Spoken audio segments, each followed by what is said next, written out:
Good morning, dear friends, dear Naropa community, for our fall 2020 practice day. This is one of the most beautiful days in Naropa's schedule I've found over my many years in this community, as a real appreciation of the value of stopping and coming together in community for practice and for celebration. Our theme this year is community and collective care. And so this morning we'll start with sitting practice for the first half hour, and then we'll move into the rest of our joint morning sessions. Those of you who don't know me, I'm Charlotta Rotterdam. I am the director of the Center for the Advancement of Contemplative Education here at Naropa. And I'm also faculty. I teach in the Core College, in the Graduate School of Psychology, and also currently in the Graduate Religious Studies Department.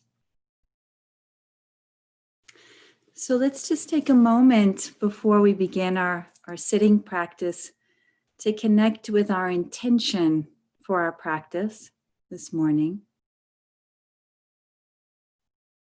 And our intentions generally have a personal quality. There's an inner personal motivation, why you're here in this moment. And there's a broader motivation, perhaps for your family, close community, our Naropa community. And then there's a vaster intention in this time in our world. How can our practice support our aching and troubled world in this moment? So we'll just take a moment to tune into what that means for you, that intention for you before we begin our practice.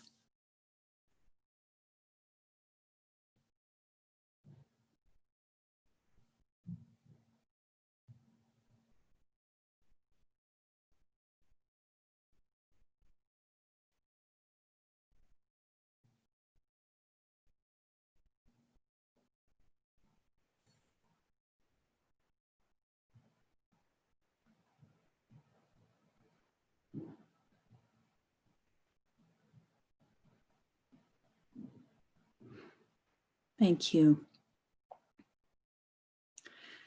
So I'll offer some brief guidance. Our sitting practice today is basic shamatha, or calm abiding meditation. And we begin by bringing awareness to our body and to our posture, recognizing that our body is our awareness as well. And so our practice begins in our wakefulness, in the wakefulness of our body.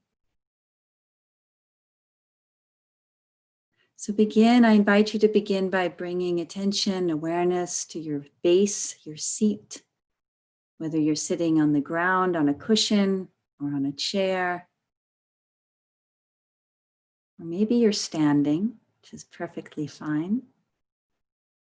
But feel all those parts of your body which are touching the earth, the ground.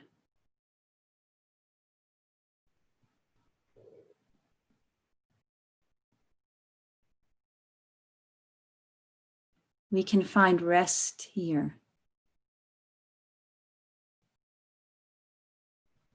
We're supported unconditionally by the ground, by the earth. So when we bring our awareness to the base of our bodies in sitting practice, we're connecting with that unconditional support of earth.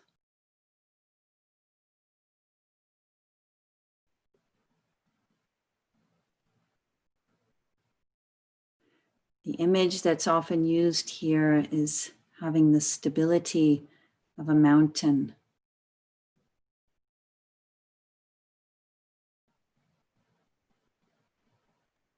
The effortless restfulness of a mountain.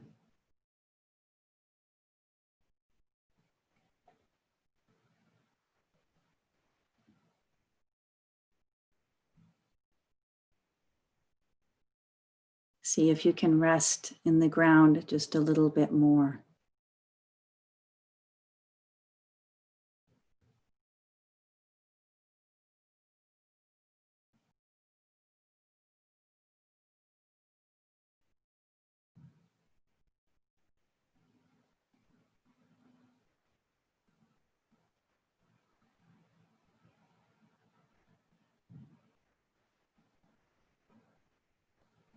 And out of this ground rises the spine. So we can bring awareness to the very base of our spine, the tailbone.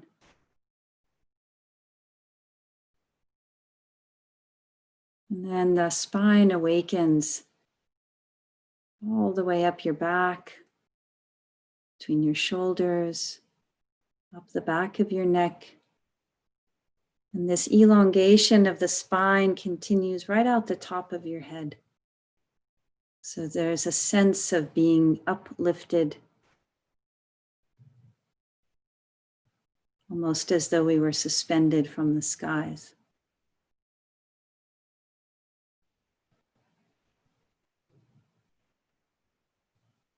There's a sense of inherent dignity in this uprightness of the spine.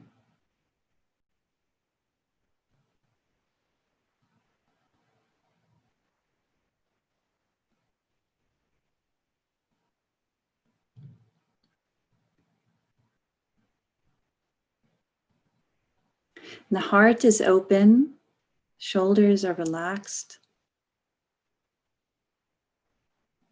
If you were a large bird, your wings would be folded on your back so that your heart is open.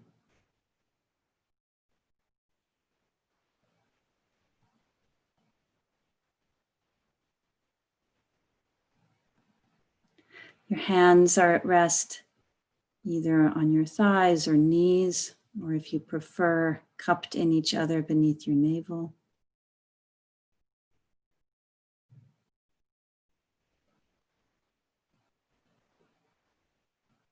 We can bring our chin in ever so slightly, not to close off the throat, but just to feel that slight elongation, lengthening in the back of the neck. The image here is of a shepherd's crook.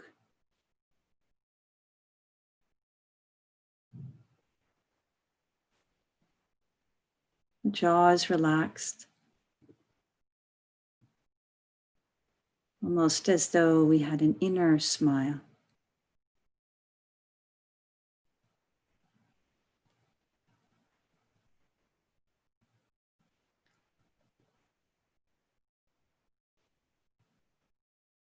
And finally, the eyes.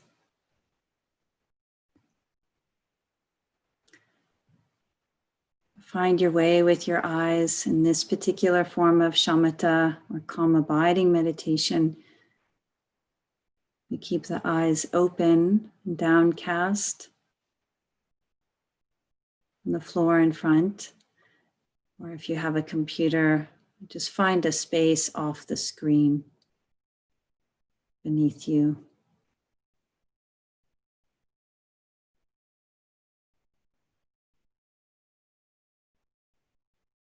And although the eyes aren't moving, there's no strain. The back of the eyeballs can be relaxed.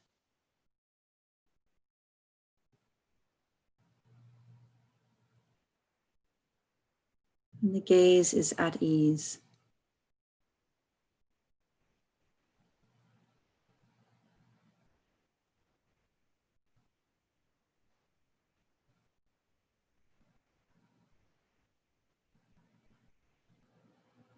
And finally, we bring awareness to our breath as it naturally rises and falls.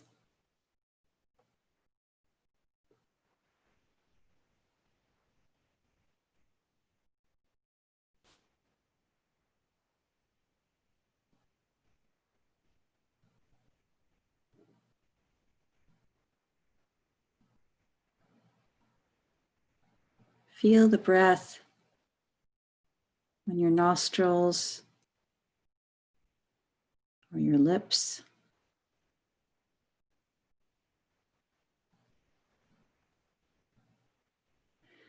On the exhale, as your breath goes out, let your awareness expand as well. So awareness expands, becomes open.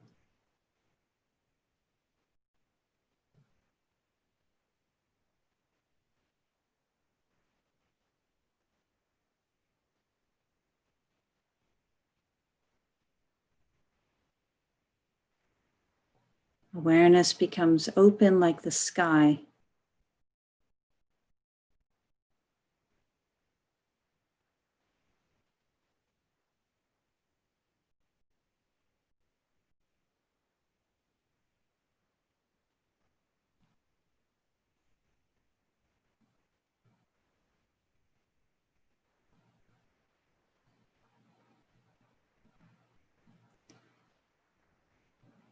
As thoughts arise, which they will because the mind thinks, it's not a problem. We can recognize the thought and watch it move through the sky of our awareness like a cloud.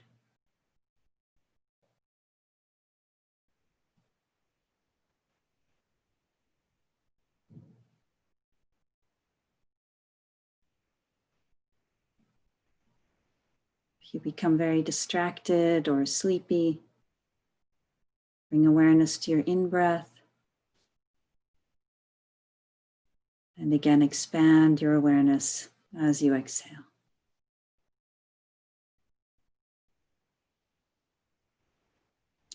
So we'll sit together in this way for about 15 minutes.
Thank you for your practice this morning.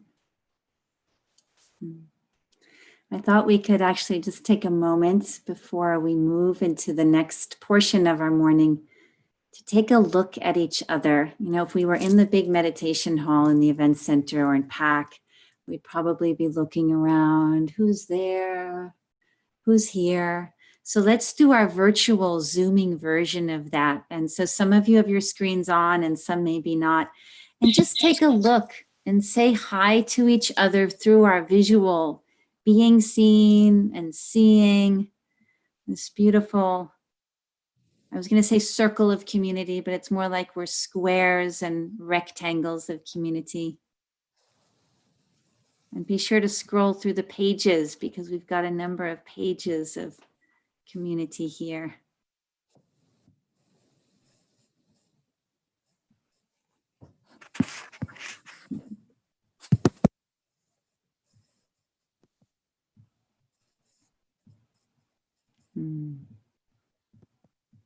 Wonderful. Thank you. So this next portion of our day is in a way the formal start, or maybe we could say ritual start of our practice day. Yeah, and I just saw Rachel say good morning in the chat. So that's another way we can whisper hellos to each other. So feel free to do that. But this next portion of our morning is a time to generate our intentions for this day, as I said, of collective care and community. And in a way to make invocations or prayers or naming that which we hope to cultivate, to bring about in this time of shared community over the course of the day. And so I'm really very warmly touched that 3 members of our community have agreed to share invocations, prayers, a generation of motivation from their particular traditions. And I'll just briefly introduce each one of them, and then I'll turn it over to them. So first we'll have Monica King sharing. Monica King is a curandera, or mestiza medicine woman, who's from Santa Fe, New Mexico. She spent the last 20 years devoted to studying indigenous medicine through apprenticeships of healing and ceremony in 13 countries around the world. And Monica is currently finishing her master's in somatic psychology here at Naropa. So thank you, Monica, for joining us. And Ramon Parrish, whom I'm guessing many and most of you know and love, who's assistant professor in interdisciplinary studies. Ramon will be sharing an invocation after Monica. And then after Ramon, Ian Wickramasekera, who's an associate professor in the Graduate School of Counseling and Psychology, will be sharing an invocation prayer from the Bön tradition from Tibet. So thank you, Monica, Ramon, and Ian. And Monica, I'll turn it over to you. So thank you and welcome. Buenos dias. Good morning, everybody. Such a treat to see all your beautiful faces, feel the sense of familia, seeing a lot of faces from all the campuses that I used to see on a regular basis. And it's just such a treat to have you in my house today. So I'm going to start with a little smudge, and then I'm going to do 4 directions. And after that, I was guided, as I was praying this morning and preparing, the ancestors guided me to give you all a short warrior dance. So do a little somatic psych together before the 10 minutes with me ends. So I'm going to start with a smudge, and you can just feel that smoke in your own space, or if you have your own smudge near you or incense, please open your space in that way too. And just grounding into the space, feeling the interconnectedness of being with each other once again.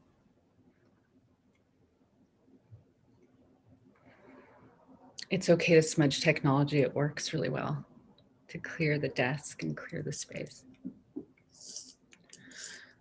I see hands moving and smudging. I love it. So I'm going to start with honoring. I usually start in the west, or I usually start in the east, sorry, with morning sunrise. But today I'm feeling called to start in the south with Pachamama. So you can either choose to face south, face towards Golden, down the mountain, or you can just sit wherever you are and take your mind's eye and imagine it facing south towards Golden, down the mountain. And I'm going to choose to stay facing you all so that I can stay with you.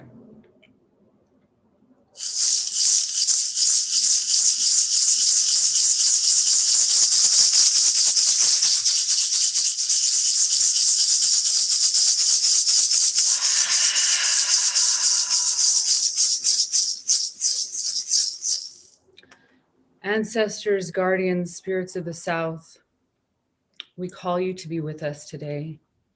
We call you to be with us every day through this time we're in at this moment together. We ask for the spirit of Snake who lays her belly on the earth from birth to death, her heart pounding against the earth, all the wisdom of Pachamama to be with us. Focusing in on your feet, grounding deep, deep, deep, recognizing how deep our feet can connect into the core of the earth. Recognizing that no matter what has happened on this earth, Pachamama is eternally recreating, recycling, and there's nothing to fear with the earth. The earth always rejuvenates, and she will always be there for us to nurture us, give us sustenance in the form of food, plant medicine, nourishment to our bodies, mind, and spirit. And may we listen. May we remember how to sow seeds and sing songs to the earth, to hug trees, to be the peaceful warriors that we're meant to be. Aho.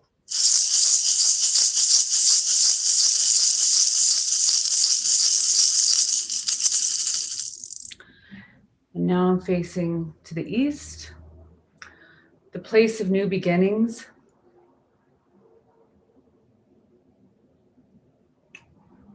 The place where all things are brand new and there's always something to bring birth and life and rejuvenation, even in the darkest times.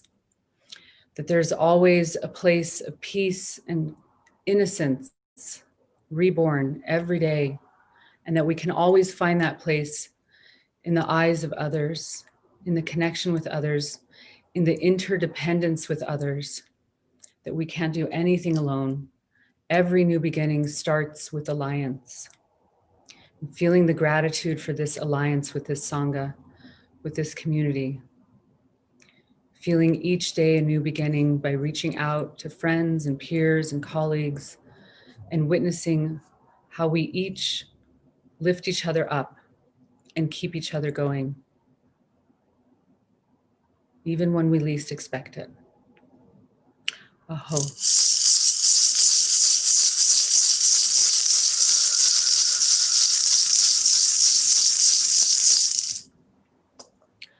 Now facing the west, the place of the bear hibernating, the place where fire is, where our own internal fire is. May we make peace with our internal rage, with our internal connection to injustice, and find a way to hold our voice. May we find a way to hibernate and dig deep, deep, deep, deep, deep to our truth and articulate it like Gandhi with beautiful prose, not scaring anybody, just telling the truth. May we find our truth and may we find a way to continuously bring it forth. May we find the braveness in every moment, like the mama bears that go deep in the mountain for the winter and trust in the darkness that they will come out again.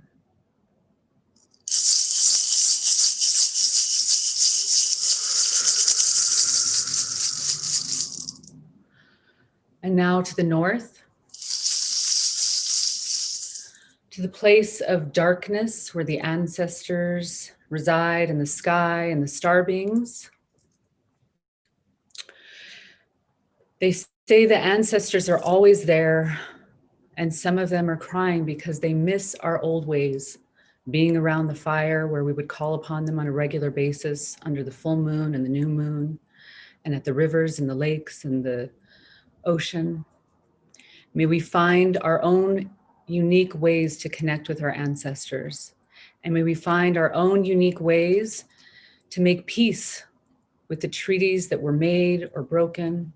May we find ways to imagine all the ancestors shaking hands. May we connect to the forgiveness that's needed on all levels, all generations, all skin colors, all eye colors.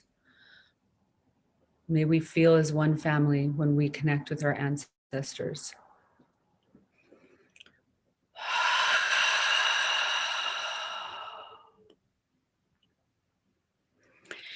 And now take your hands and place them on your chest. And the fifth direction is inward. So I'm going to tap with you.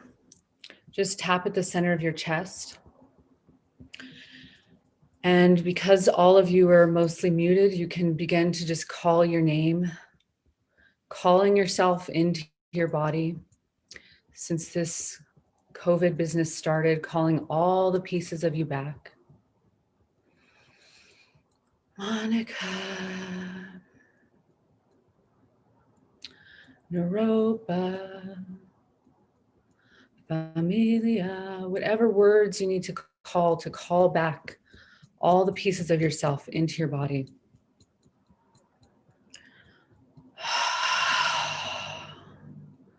We are safe, we are held, we have each other. We will move through this, and more than anything, we were born for this. If you were not alive right now, you weren't meant for this. You can take it to your belly. And I'm going to play a brief song. I think I'm coming to time, so I hope I'm not going over.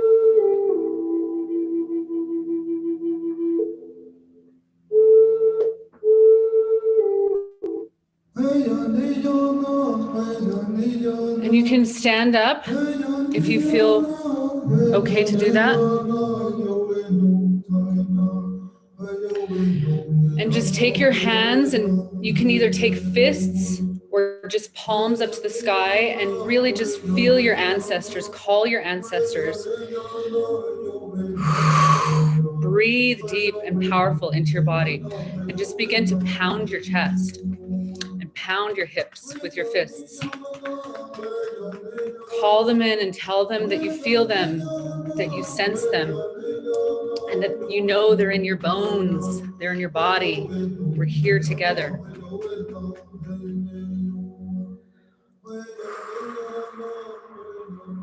Stay with that just a moment.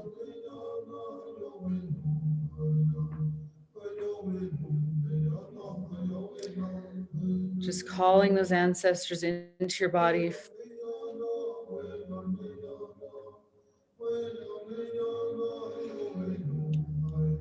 And then we're going to move into a little bit of a warrior.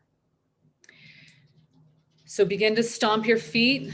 We're just going to take about 30 to 60 seconds with this, because the message I got coming into this today was that we needed to call our spiritual peaceful warrior into our body right now. Right now, it's not about being silent or quiet. It's about really activating your potency and your strength and your power. So this is an Apache warrior song, and we are one tribe. We are one family. This is our warrior dance. Shake it, move it, pound it, tap it, move it through your system. Feel the intensity of everything on the planet and just let it be real in your body right now. Like, I got this. Yo soy guerrera. I'm a peaceful warrior. I got this, baby. And keep tapping it in, slapping it in where you can. Counting your feet.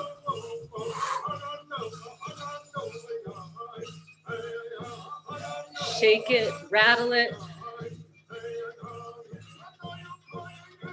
Ankles, thighs, feet, knees, calves, glutes, hips, belly, chest, shoulders, ankles, wrists. Eso. See a lot of moving bodies, and the ancestors are happy. Eso. Beautiful. So bring it back down to center. Feeling your breath and the change. Feeling your mind and the change.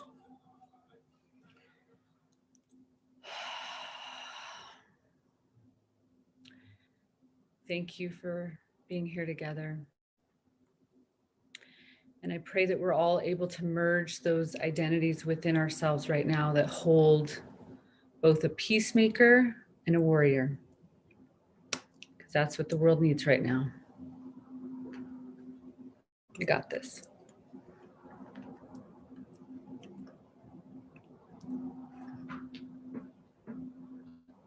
Ramon?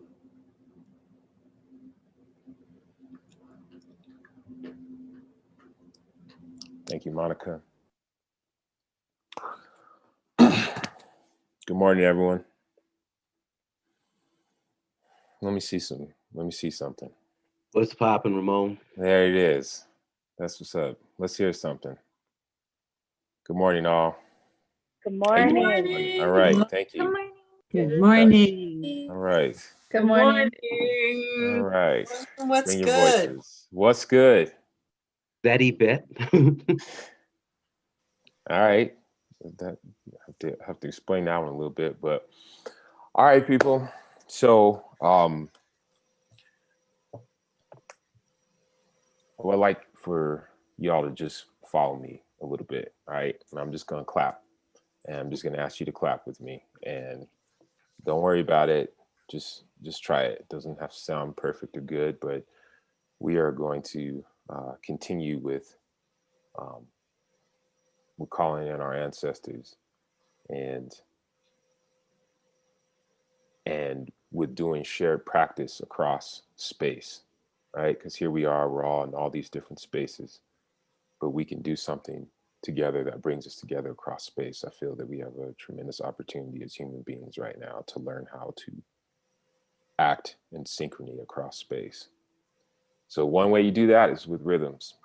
Okay, so I'm just gonna clap and just ask you guys to follow me. Okay, ready?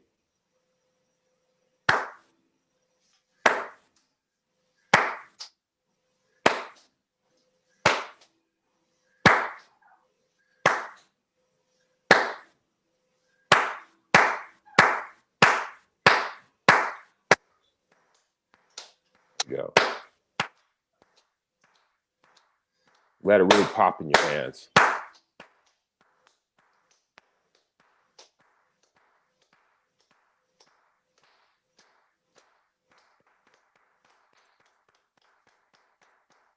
Go.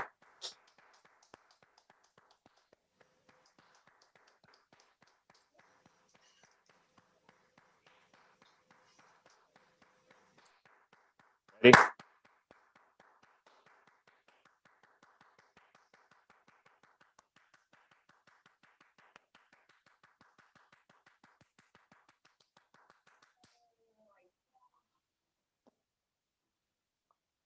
All right.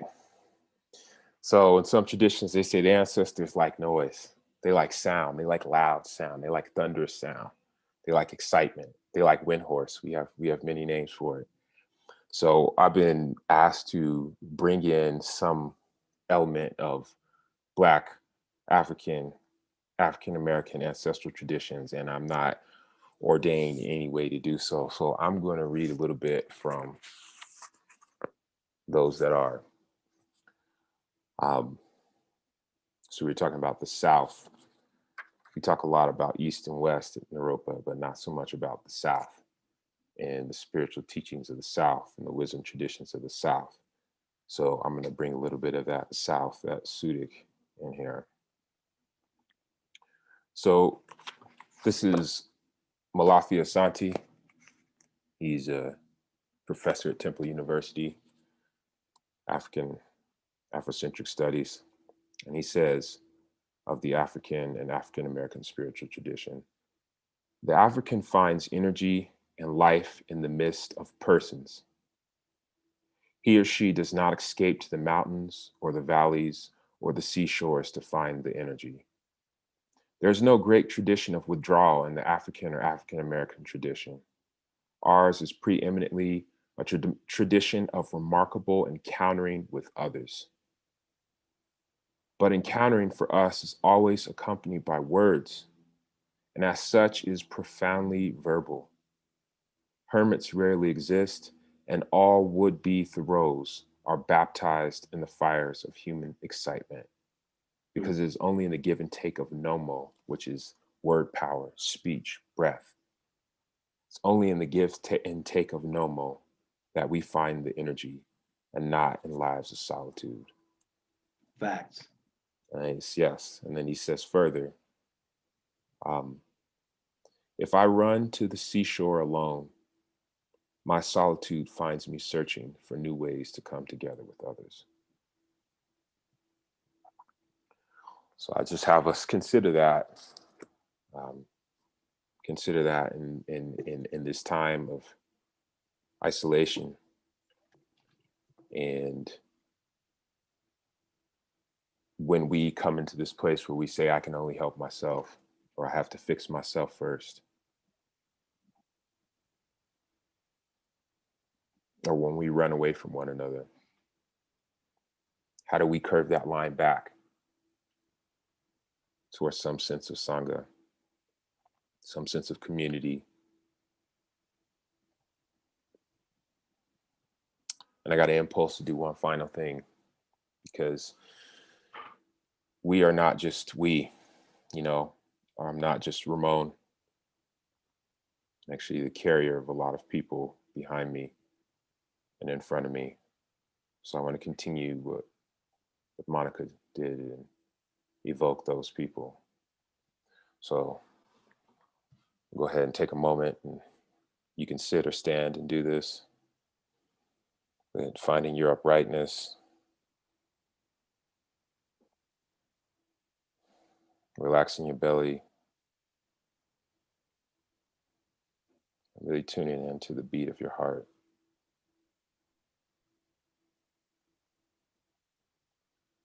You might imagine that the beat behind each of our chests is moving in time.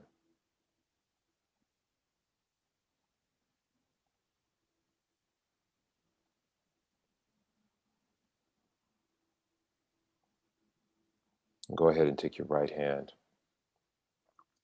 and put it on your left shoulder.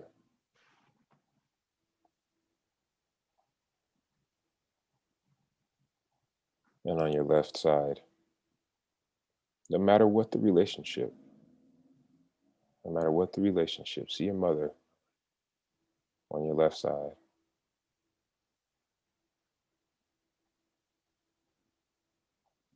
See if you can see her eyes.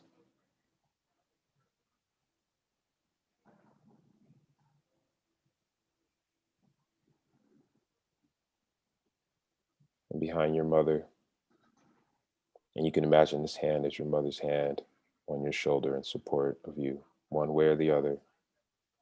Your mother supported you to come into existence. Your mother loved you into existence. So this is your mother's hand on your shoulder, and behind your mother, your grandmother. Go ahead and take a minute to see her eyes. Are they clear, smoky?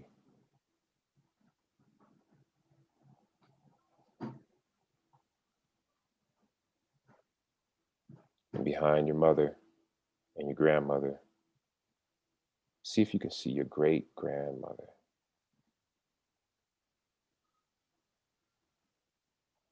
And as you feel it, call these people's names out.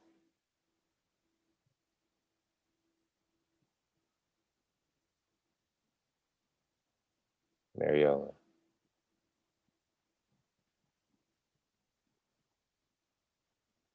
See if you can see your great grandmother's eyes. Edith.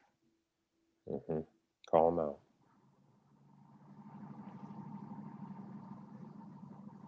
This is a speaking tradition. Edith. Say the names. Say their names. Vera, hmm Elizabeth, hmm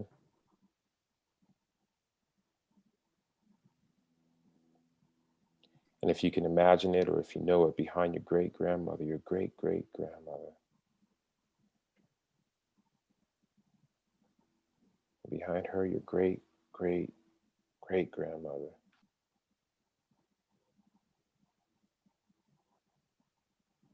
Imagine those mothers stretching all the way back to the beginning of time, all the way back to Ethiopia, some say, first mother of humanity,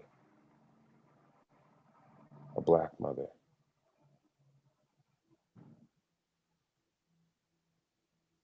See if you can see her eyes.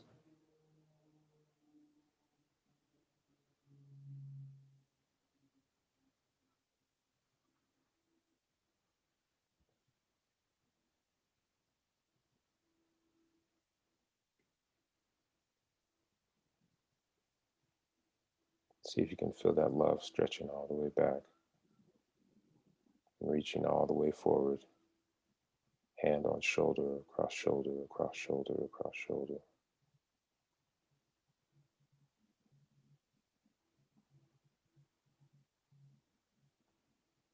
Go ahead and fold your left arm onto your right shoulder.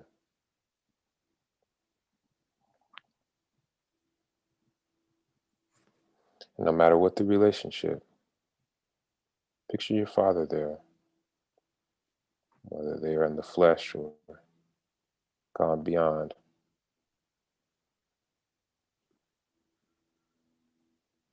See if you can feel your father's hand on your shoulder.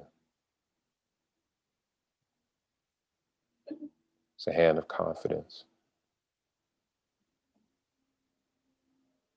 It's a hand that entrusts.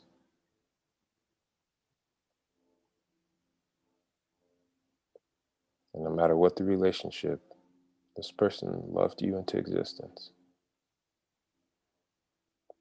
They gave of themselves so that you could be.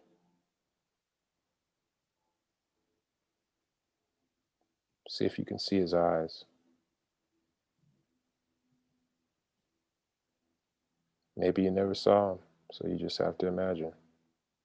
Could be so with either father or mother.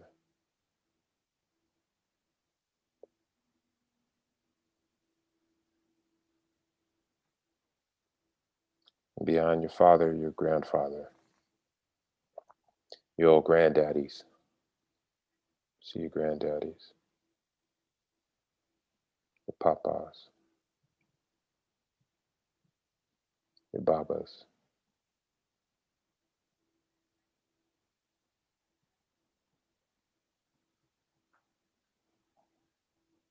And beyond your grandpa, your great grandpa.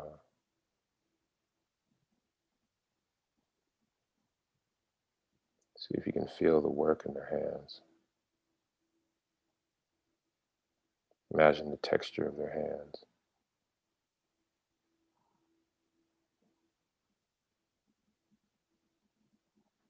And back to your great grandfather and your great great grandfather and your great great grandfather and your great great great great great grandfather.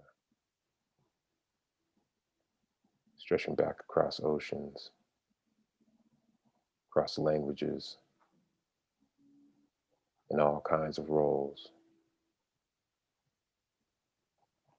And all the way back to that first father, that first black father.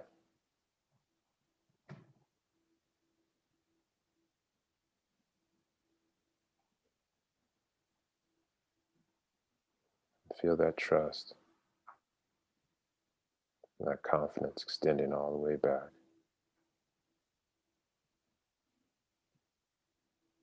That willingness to take the next step. Step into the unknown.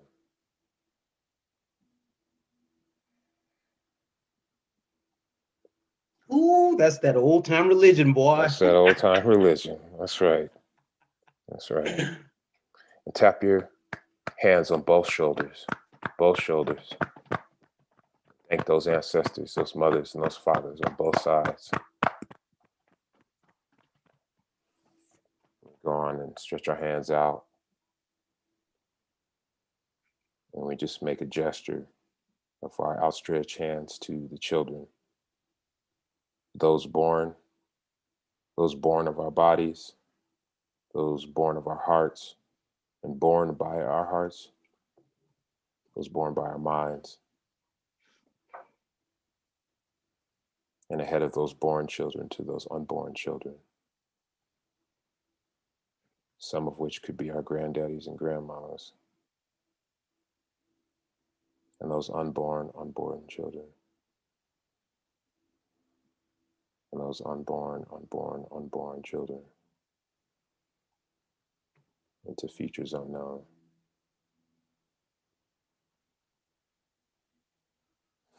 Let's breathe out through our hands and through our hearts and elbows to them.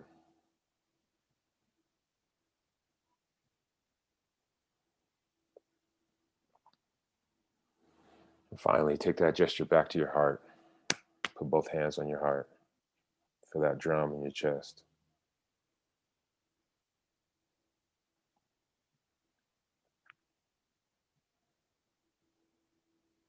And when we come together as Sangha and as family, as school, as inquiring minds, know that we, both backward and forward, are full and are pregnant. That each word that we speak, each glance, each breath,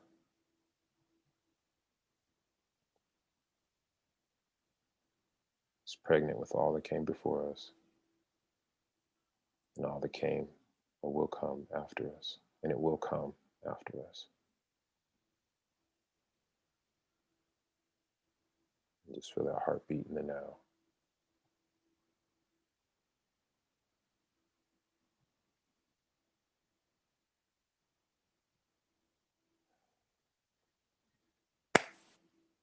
And go ahead and say Ashe, and if you will say it with me, say it with me. Ashe. Ashe. Let's hear it. Ashe. Ashe. Let's hear it. Ashe. Ashe. Ashe. There you go. There you go. Ashe. Ashe. Thank you.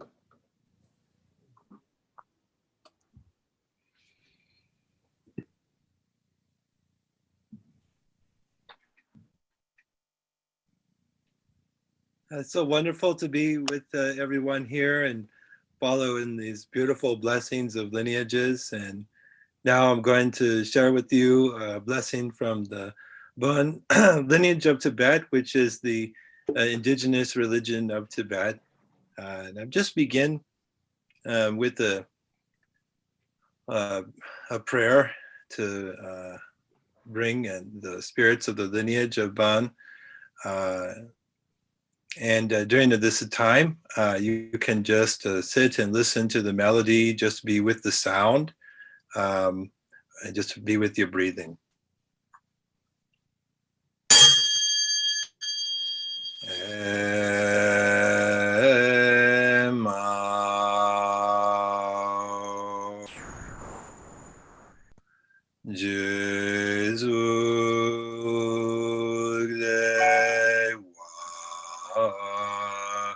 Genmo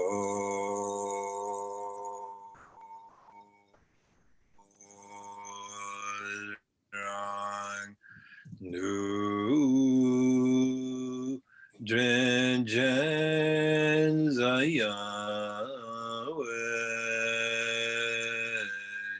La La Zo Wa Zang Ye Zayem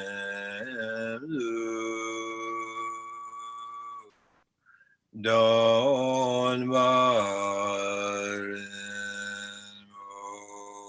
Moye Rano Rayan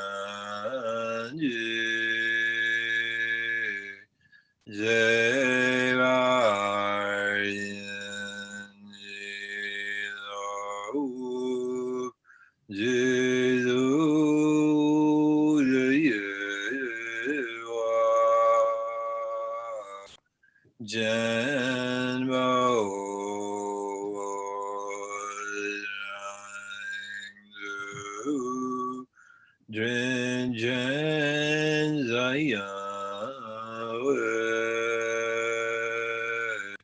Lama La Zo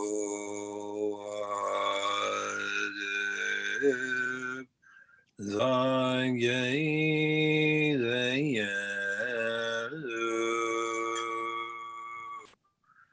Don Marin Moye Rano Rayan Jevardian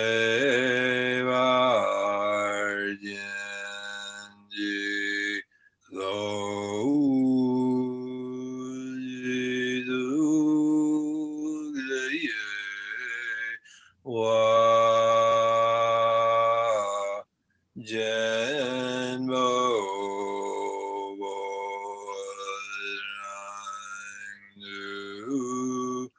Dren Jen Zaya Lama La Zo Wa Zang Ye Zayem Don Marin Moye Rano Rayan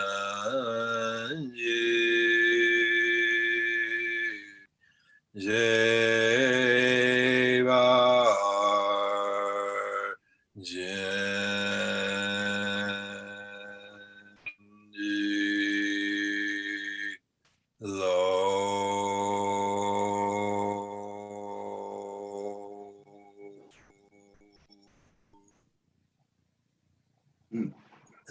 So Bon is, as I said earlier, indigenous religion of Tibet and considered one of the five great spiritual traditions of Tibet by His Holiness the Dalai Lama.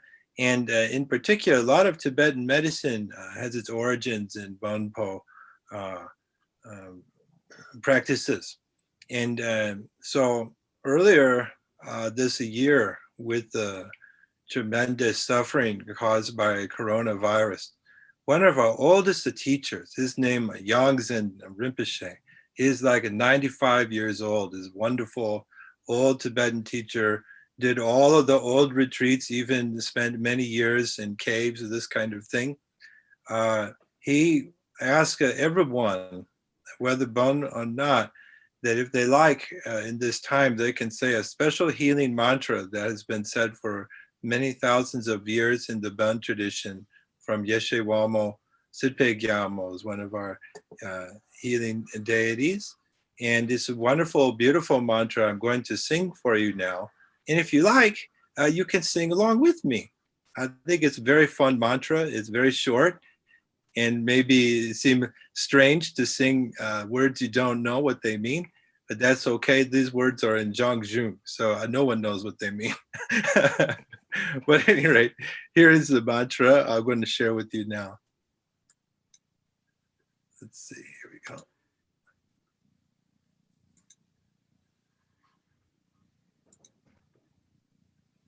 So you can sing along with me. It goes like this. Om Abhya Nagbo Bezo Zoha. Om Abhya Nagbo Bezo Zoha. Om Abhya Nagbo Bezo Zoha. So as you sing the mantra, you can just connect with good feelings of healing within you as you breathe, and then imagine as being sent and radiating out everywhere, healing everyone and helping everyone with this time of difficulty. Om Abhya Nagbo Bezo Zoha. Om Abhya Nagbo Bezo Zoha. And as you send out the love, you can just feel it spreading around the world like rain falling everywhere, rain of blessings. Om Abhya Nagbo Bezo Zoha. Om Abhya Nagbo Bezo Zoha.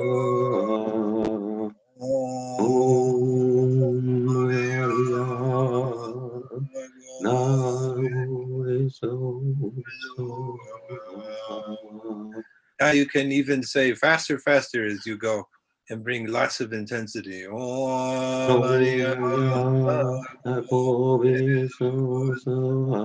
continue at any speed you like. Om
Thank you, everyone. May everyone be safe and heal.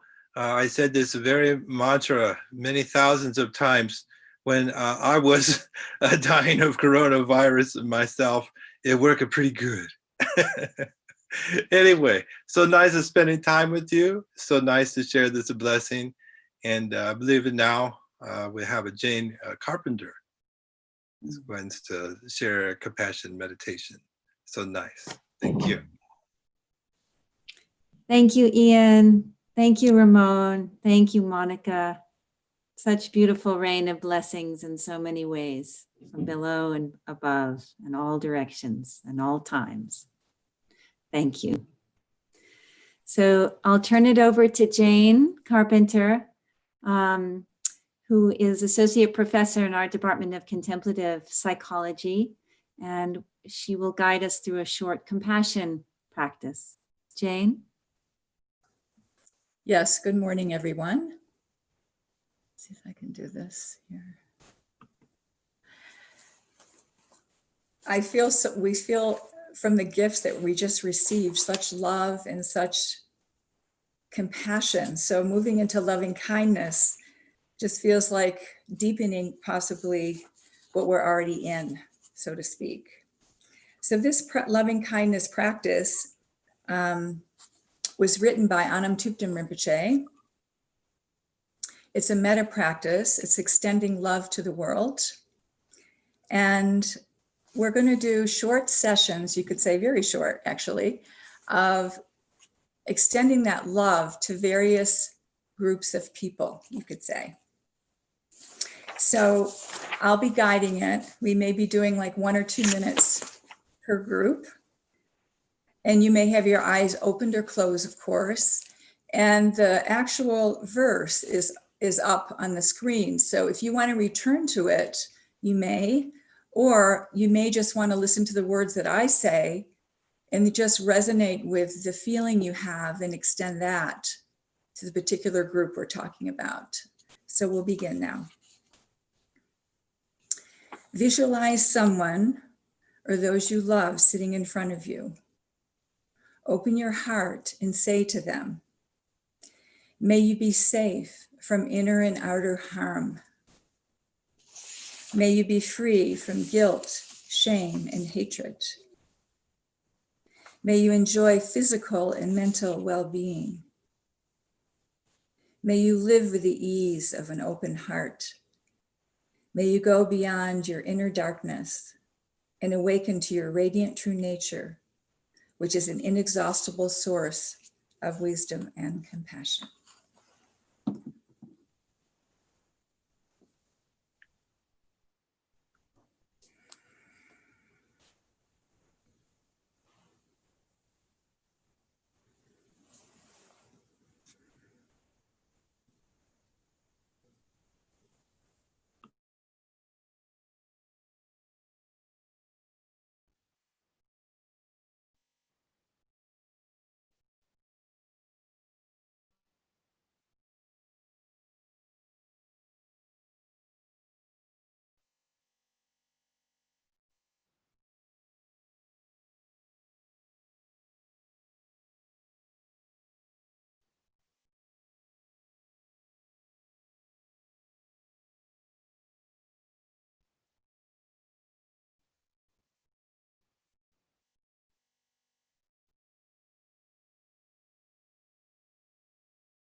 Now, visualize someone or those you find to be challenging or difficult sitting in front of you.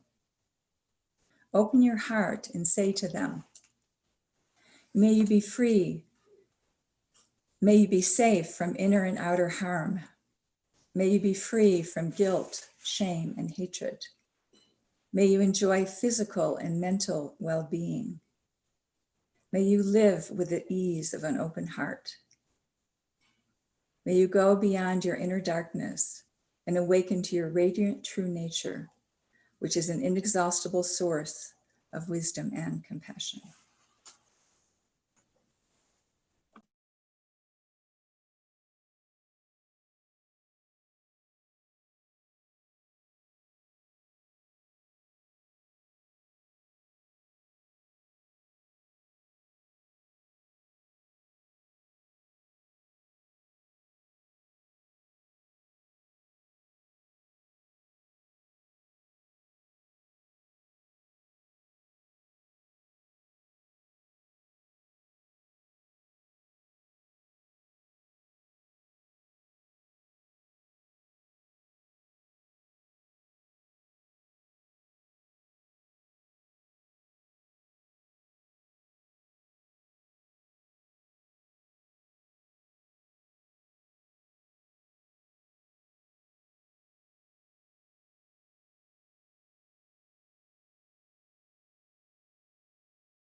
Now imagine everyone in the world sitting in front of you.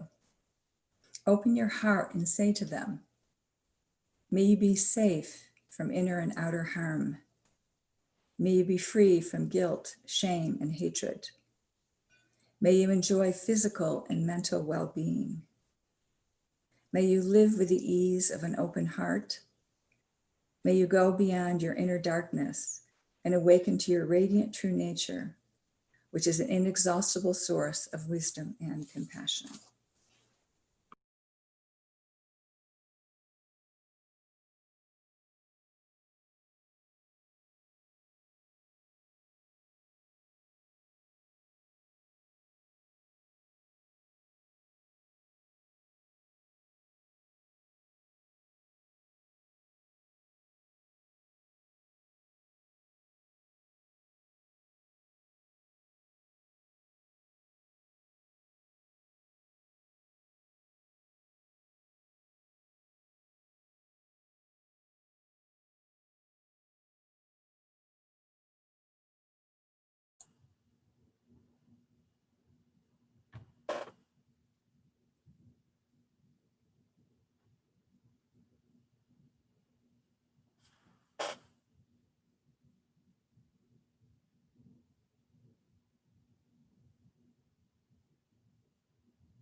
And our concluding aspiration is, may you express loving kindness toward each other so that war, conflict, and every form of strife come to an end, allowing peace and harmony to pervade the entire world. Thank you.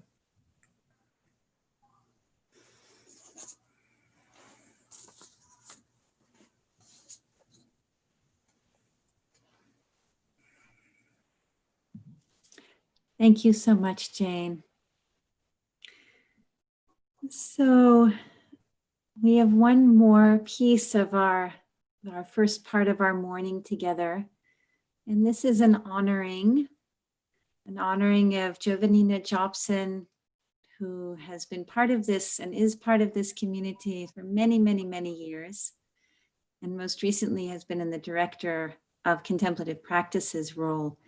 And so we'd like to take a moment to honor her transition here at Naropa. As many of you know, she has held and planned and dreamed and manifested many practice days in previous years, many of which I think some or all of us or many of us have been a part of and received so much from. So this felt like a very appropriate day on which to honor Jovanina in this transition. And so we'll hear a little bit from Chuck Leaf, our president, and also from Dale Asriel, university professor. And Chuck, I'll turn it over to you first.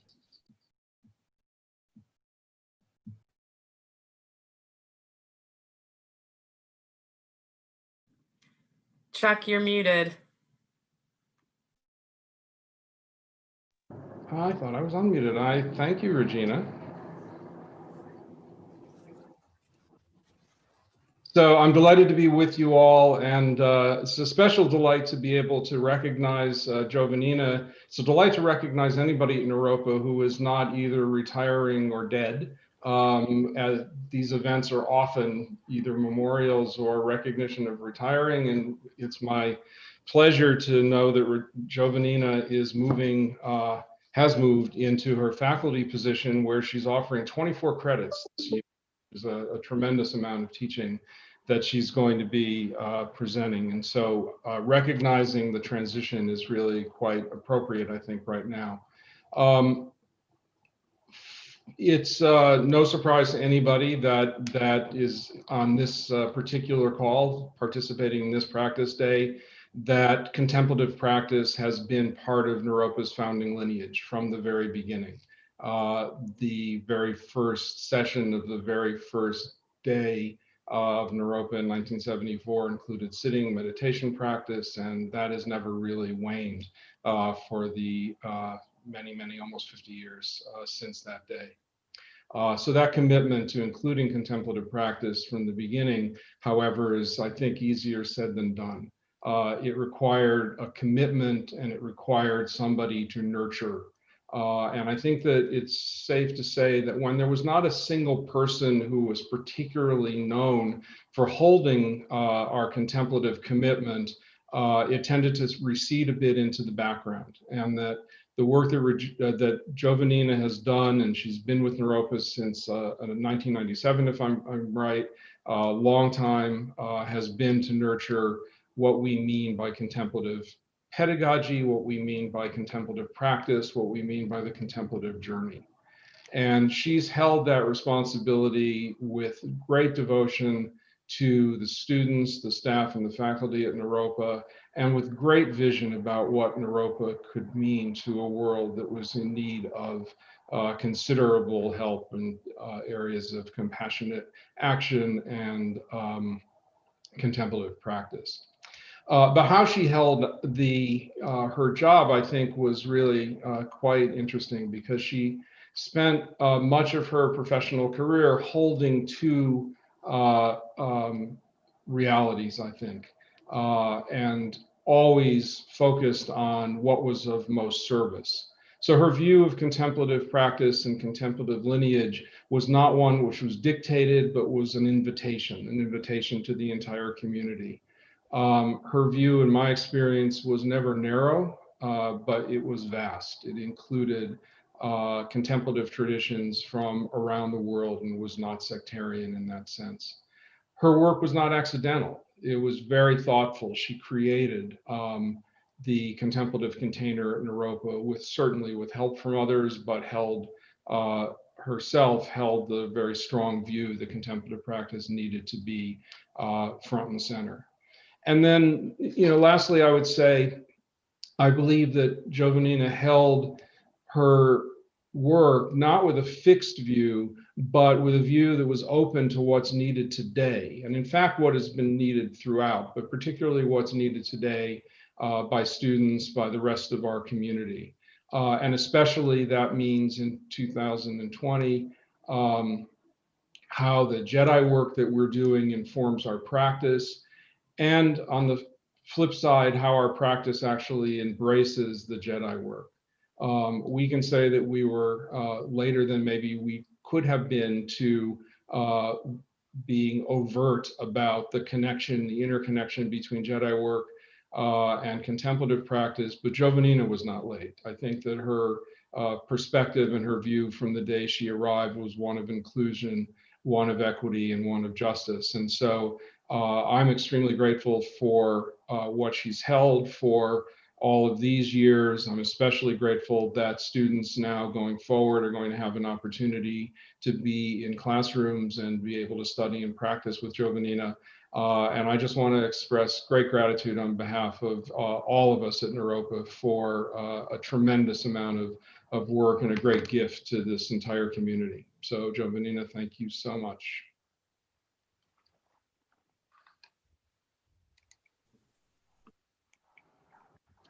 Thank you, Chuck. Dale, yes. I'd like to say something about Jovanina from the point of view of having had the privilege to teach with her and work with her in the mindfulness instructor training for, I've actually lost count of how many years it is. Very, very long time. But Jovanina has been instrumental in developing that training. And I would say that my experience of being in her teaching environment is that she brings a quality of extremely deep training, which she's had the discipline to continue really for most of her adult life and still does. Tremendously deep understanding of the wisdom of the Tibetan Buddhist lineages in which she has studied. And at the same time, a very, very broad range of ways that that can be expressed. It's almost like a flower that has just endless petals like a lotus. And what I have seen is that she's very brave and creative in terms of developing forms through which people can express their yearning for contemplative connection. So a very interesting thing, it's very deep, like the roots of a lotus, and also very broad and endlessly creative. One of the qualities that I've seen about how Giovannina works with students, and I have a feeling this is the same as how she works with us as colleagues and how she works with the university, is that she does not give up. She sees the potential in students. And she has a kind of persistence and perseverance that can be very, very patient and very strong at the same time. There is a word in Tibetan Buddhism, in the tradition in which Giovannina trains, that is called Ning Ru, or Ning Ru Chen, the full word, Ning Ru. It means heart bone. It has to do with strength of heart. And I want to honor Giovannina as someone who demonstrates that, and sometimes in very quiet ways. Sometimes we don't see her out in the front because she's working in the background, and she's nurturing, and she's bringing other people forward, helping other people develop their confidence and their voice. But other times she's in the front, leading from the front. Ning Ru, so that strength of heart. So I have nothing but gratitude for Giovannina. And I'm very happy also that she's teaching so much. And I want to urge people, please find your way to her classroom if you haven't yet. Deep bow to you, Giovannina. And just a comment on how generous this new manifestation of so much teaching is.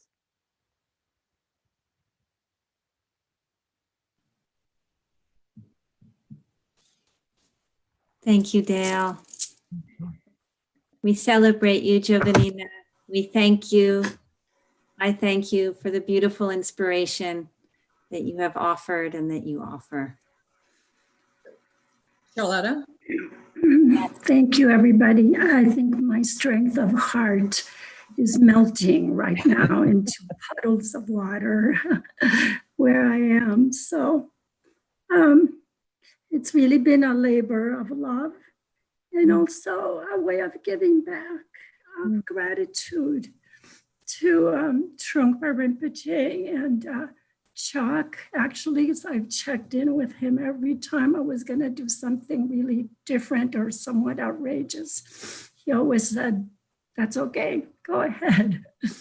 And Regina for always saying that she had my back. And I never knew exactly what that meant until it really came down to some pretty serious things in the past with diversity issues and social justice that I was very afraid to take the lead in some of those things in the early days. But now I'm really proud that it's a forward movement and there's so much work to be done in integrating the contemplative view and practice with social justice. And thank you to Case and Dale and Jane Carpenter and Carla, Ramon, Susan Berggraf. You've all been so amazing in helping with this transition. And I'm so glad that I am not dead yet and I'm not retiring. So thank you, everybody.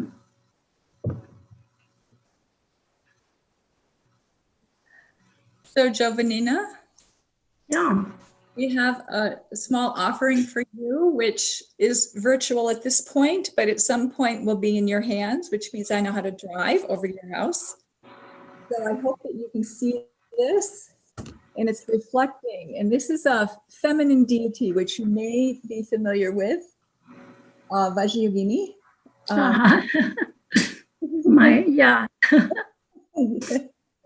This is a painting done by Marlo Brooks, one of our colleagues and friends.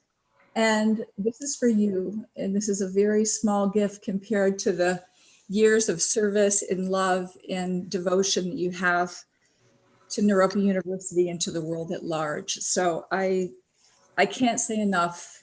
You're my sister and I love you. So I'm so glad you're still here and I'm thrilled that you're still alive. Thank you. Thank you, Jane. That's beautiful. Can't wait to see it. It'll be here today, I promise. Okay.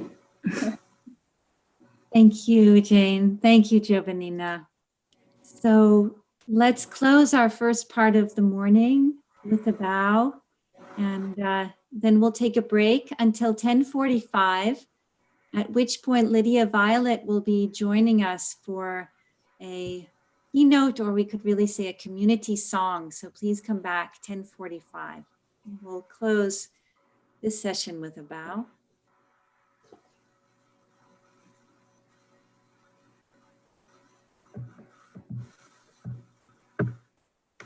Thank you. Thank you, Charlotta.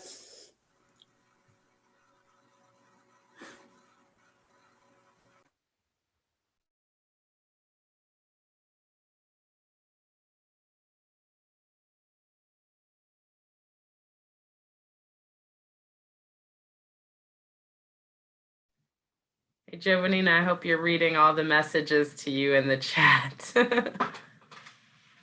Okay, great. I'm sending you a virtual hug.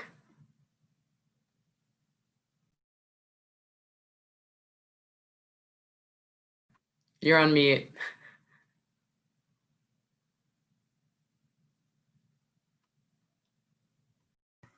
Oh, gosh, I just said there's so many people to thank. Michael Bauer and Ramon and Ian. God, it's crazy. Kristen, Buddy, love you. Yeah, you can chat to them too in the chat. We can Yeah, chat. I can't type very well right now. Yeah, I can understand. Well, luckily, there are many other opportunities, though it's so much harder over Zoom to bump into people. Yeah. Love to you. All right, I'm leaving now. I have to go get some tissues.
Welcome back, everyone.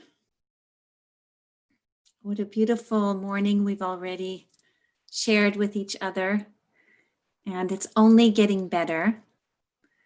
So why don't we begin our second portion of the morning together, again with a bow. And so connecting with that beautiful sense of earth, of the four directions, of our ancestors, of our children. We offer a bow.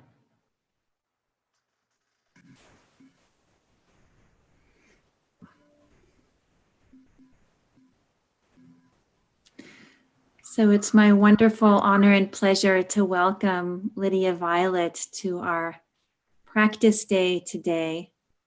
And how beautiful that we will be receiving the gift of music in this time of so many virtual realities. So I'd like to tell you just a little bit about Lydia, and then I'll turn it over to you, Lydia. So Lydia Violet Farshid Harutunian has studied dedicatedly with deep ecology elder and Buddhist scholar Joanna Macy for the past decade, whom we have the honor of having so intimate in our community as well, Joanna Macy. Lydia has been learning how we can metabolize climate despair, eco-anxiety, and community traumas into energy for healing and reparative action. She runs the Music as Medicine Project, which is a nonprofit dedicated to creating access to Joanna Macy's work, music events, and music education as tools for cultivating resilient cultures in our communities. Lydia Violet is also an accomplished Iranian, Armenian, American multi-instrumentalist. She weaves together Southern blues, American roots, and Iranian folk music traditions. With her live band, she combines fiddle, banjo, and luscious harmonies to offer a soul folk revival experience, participating in a fresh wave of movement music. In the past year, she has collaborated with well-known artists such as Climbing Poetry, Rising Appalachia, and Lila June. And we're lucky that Lydia is not new to Naropa. She has not only been with us yesterday, I think many of you enjoyed your session with her, but also she was here last April when she did a virtual program on the work that Reconnects, sponsored by the Joanna Macy Center, which was a very well received and very beautiful gift, particularly at that time when we were all turning inward. So we're really thrilled, Lydia Violet, to have you back. Thank you so much for joining us. And thank you for bringing your work to our community on this practice day. Welcome. Woo! Hey, what's up? Good morning. I am assuming that y'all have been sitting a bit, and so I think I'm just gonna start with, so just to also clarify what the keynote is today, I'm gonna offer Joanna Macy's work that reconnects, and then I'm gonna weave some community singing in with it. But that feels important to clarify and to share with y'all about what we'll be doing the next 2 hours, because that's the work that I do. So, but I'm gonna start with playing a song just so y'all can stretch and shake and move, and because we're gonna be sitting, and we'll be singing too, and all of that. But I'm gonna play this song. I'm sure you know it and love it. It's I Am Resilient by Rising Appalachia. And feel free to sit and stretch if that feels most comfortable, or get up and move around and stretch the parts of you that could use some oxygen.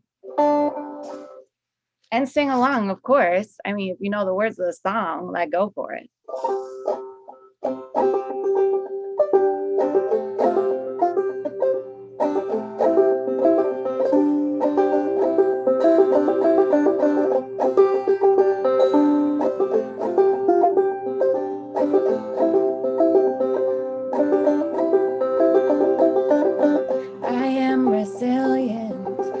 Trust the movement, I negate the chaos, uplift the negative.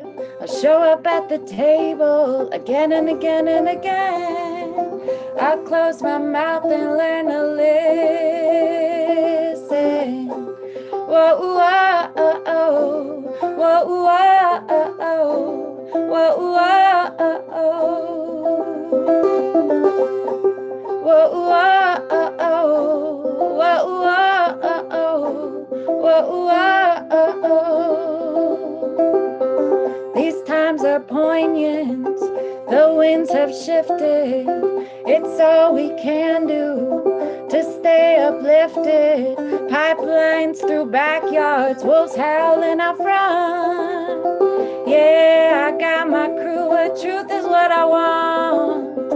Realigned and on point, power to the peaceful, prayers to the water, women at the center, all vessels open to give and receive.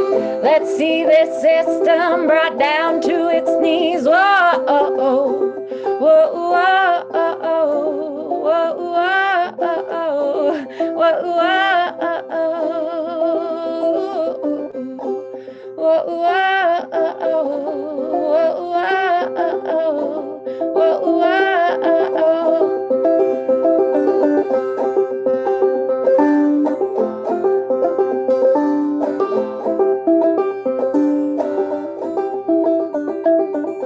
I'm made of thunder, I'm made of lightning, I'm made of dirt, yeah, made of the fine things. My father taught me that I'm a speck of dust and this world's made for me. So let's go and try our luck. Yeah. I got my roots down, down, down, down, down, down, down, down, down deep. I got my roots down, down, down, down, down, down, down, down, down, down, down deep. So what are we doing here? What has been done? What are you gonna do about it when the world comes undone? My voice feels tiny and I'm sure so does yours. Put us all together, make a mighty roar. You can come off mute if you want. Roar. Oh, oh, oh. Roar. Oh, oh.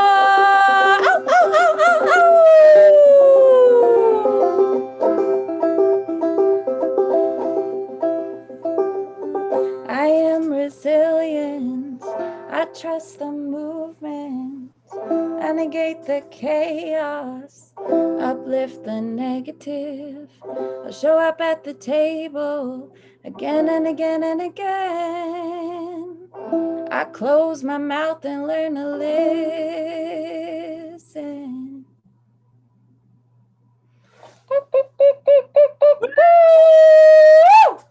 Yeah. Oh, I've been shaking a lot lately.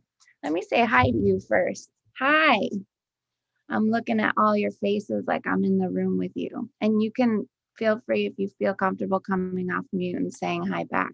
Feel free so I can, because I wouldn't mute you if we were in a room. Good morning. Hello. Howdy. Hi, Naropa. Salam Katori. I'm just looking at all your faces. Hi. Thank you. Let me put my little headphones in. So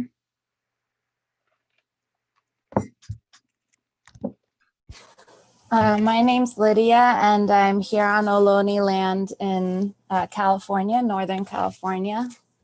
And I'd like to start with a land acknowledgement of the land that Naropa's on.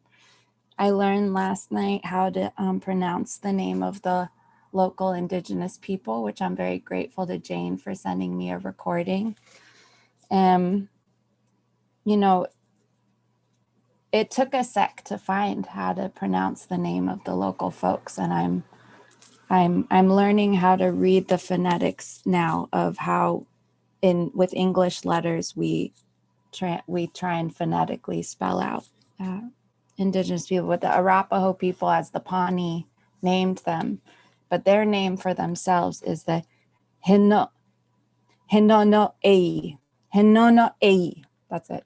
Hinono'ei. And that's probably a rough pronunciation.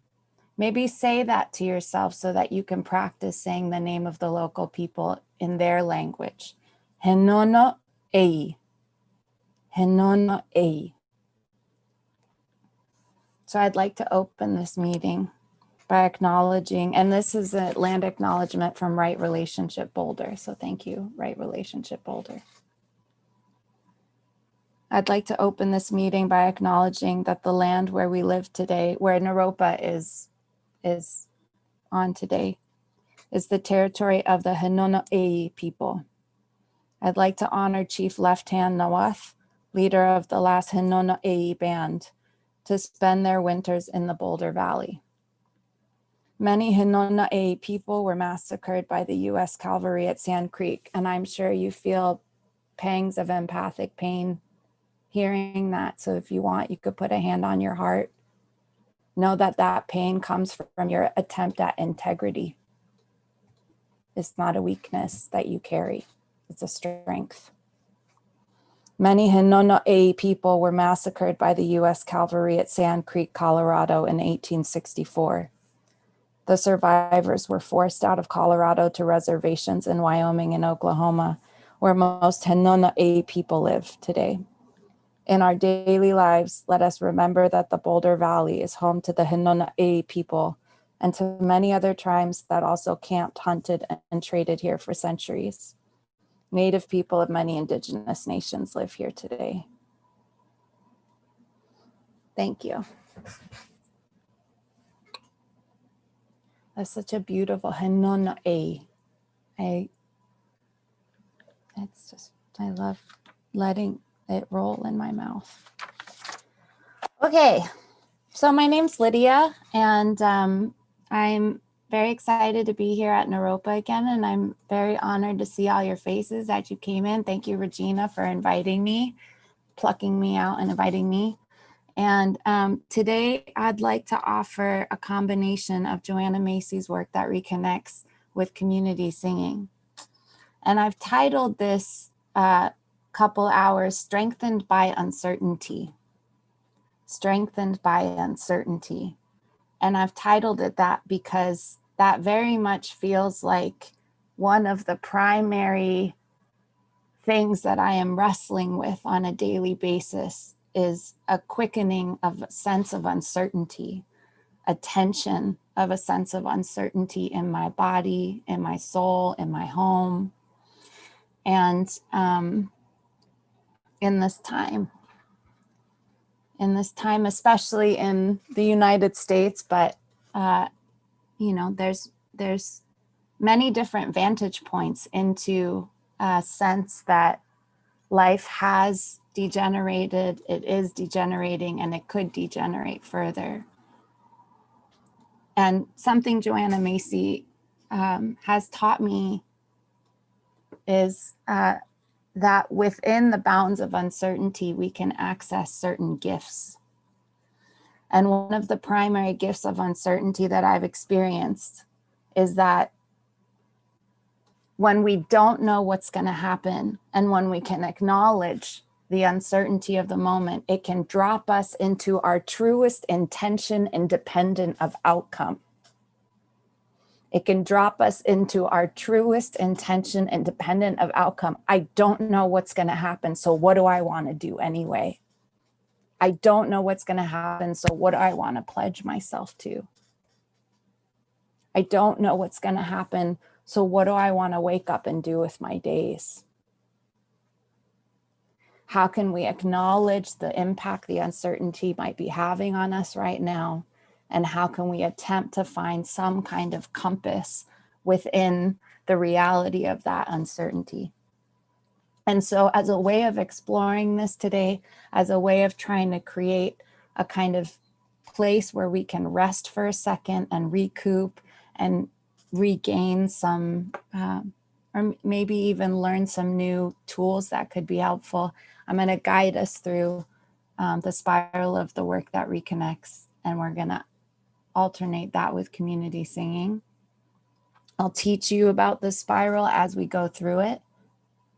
But essentially, Joanna Macy, who's a 91-year-old elder who lives down the street in Ohlone territory, I'm sure many of you know who she is. I mean, you're at Naropa.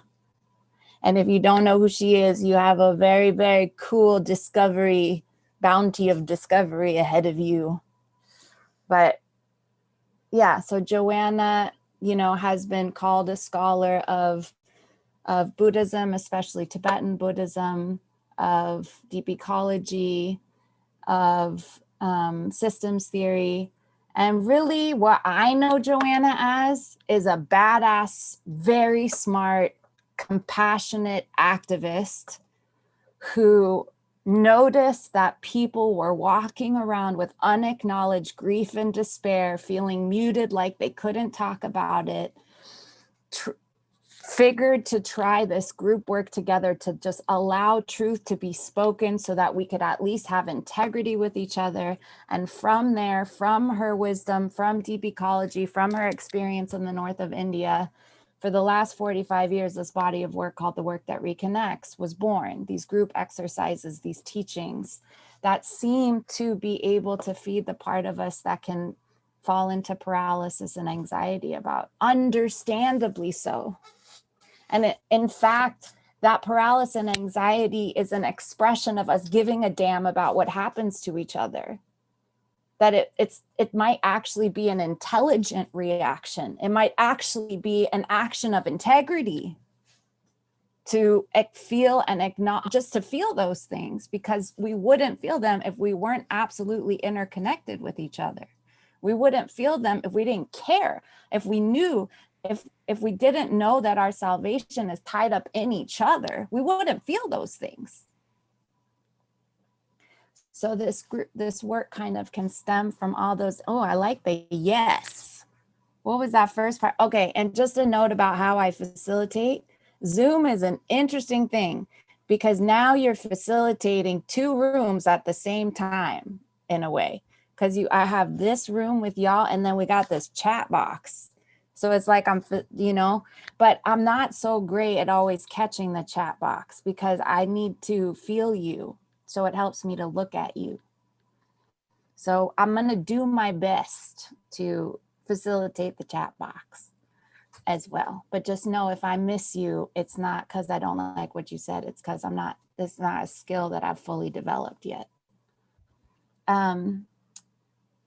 What I said was, and I'll say, Joanna, this comes from Joanna's teachings on uncertainty, and I probably give it a particular oomph.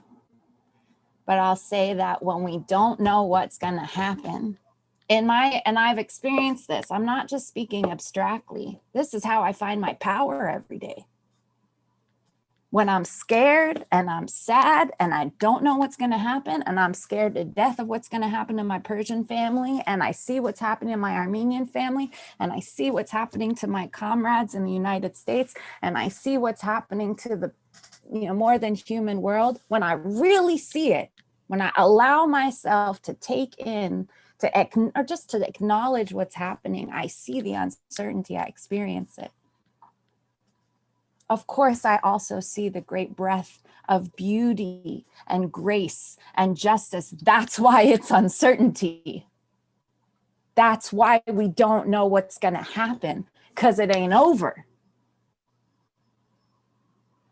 So when I sit at the intersection of that uncertainty in my soul and in my body, it can liberate me to drop into my truest intention independent of outcome.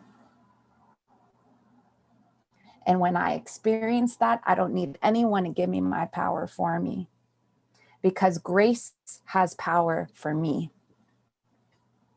because kindness has power for me. I don't need you to give that to me. That is what I will offer independent of outcome. To have found things to offer independent of outcome, well, there must be something right there at the heart of the matter. I never know what I'm going to say. I really just went in. If any of you have ever facilitated, you show up and you can plan all the things, but really you wake up 3 weeks before the US election and you really, I care about being honest with you. So I never quite know what I'm going to say. So we're going to do these exercises there. We're going to just do it, keep it simple in pairs and breakouts and decompress together. But I want to also, I'm going to teach you some songs. And if you get nervous, that's okay. You don't have to sing. You can listen, you can hum along. But I'd like to invite you, if you want to try and sing, to be really kind to your voice and treat it like a little kid that would like to sing, that's excited to sing. And I'll teach you all the songs, call and response, and they all come from different corners of, community organizing and pubs in Ireland or wherever I've, tried to keep my ear to the ground. You want to do a song first? Maybe we should do a song first. Oh, yeah. Okay, I know some of you were at the song circle yesterday. We did this song yesterday, but I love it very much, so I'd like to do it again. Let me just remember how it goes because I just learned it 2 days ago. Oh, yeah, I got it. Okay. Oh, and I have the words to it in my notes. Let me put it here. This is by Kate Sutherland. And for Beloved Community Day yesterday, I made the first words, and with her permission, Beloved Spirit. I'll sing it the whole thing and then I'll teach it to you, call and response. And I know that you practice mindfulness here. So I'd like you to notice how you feel now and how you feel after we sing the song. And if you just want to listen, that's fine too, whatever you want. The whole thing goes like this. Beloved Spirit, I am. With bare feet I walk across the river stones. With water in my blood and the earth in my bones. I tend the fire in my heart so I am never alone. Beloved Spirit, I am. The words are in the chat. Repeat line by line. Beloved Spirit, I am. Sing that. Beloved Spirit, I am. With bare feet I walk across the river stones. Go. With bare feet I walk across the river stones. With water in my blood and the earth in my bones. With water in my blood and the earth in my bones. I tend the fire in my heart so I am never alone. I tend the fire in my heart so I am never alone. Beloved Spirit, I am. Beloved Spirit, I am. I forgot to say something. The first part of the spiral is gratitude. That's the first part of the trajectory of how to try and be with what's happening in our world.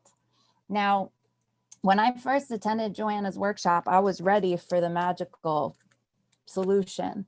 And when she said we start with gratitude, I was like, what? That thing?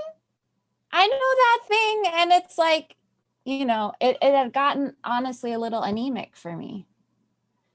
And then Joanna said to me, when you live in a capitalist military society that wants you to feel needy and insufficient so you buy things, to practice gratitude, to take stock of what you have with you and at your back is a subversive political act and is one of the primary ways of offering medicine to the wounds that overwhelming capitalism has on our psyches, of telling us hundreds of times a day of what we don't have. So taking stock of what we have with you, that it wasn't anemic anymore, right? And you know all the other reasons why gratitude is healthy for us psychologically, community-wise, awe-wise, spiritually. Okay, so that felt important to say. Now let's sing the song. One more time, call and response. Beloved Spirit, I am. Sing that. Beloved Spirit, I am. With bare feet I walk across the river stones. With bare feet I walk across the river stones. With water in my blood and the earth in my bones. With water in my blood and the earth in my bones. I tend the fire in my heart so I am never alone. I tend the fire in my heart so I am never alone. Beloved Spirit I am.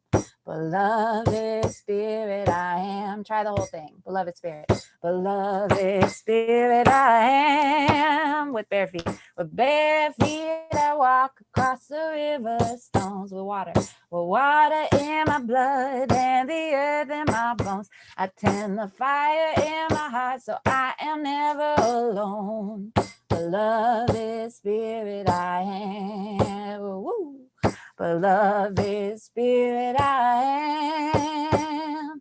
With bare feet I walk across the river stones. With water in my blood and the earth in my bones. I tend the fire in my heart so I am never alone. Beloved Spirit I am. One more time. Beloved Spirit I am. With bare feet I walk across the river stones. With water in my blood and the earth in my bones. I tend the fire in my heart so I am never alone. Beloved Spirit I am. I lied one more time. Beloved Spirit I am. With bare feet I walk across the river stones. With water in my blood and the earth in my bones. I tend the fire in my heart so I am never alone. Beloved Spirit I am. Beloved Spirit I am. Last time. Beloved Spirit I am.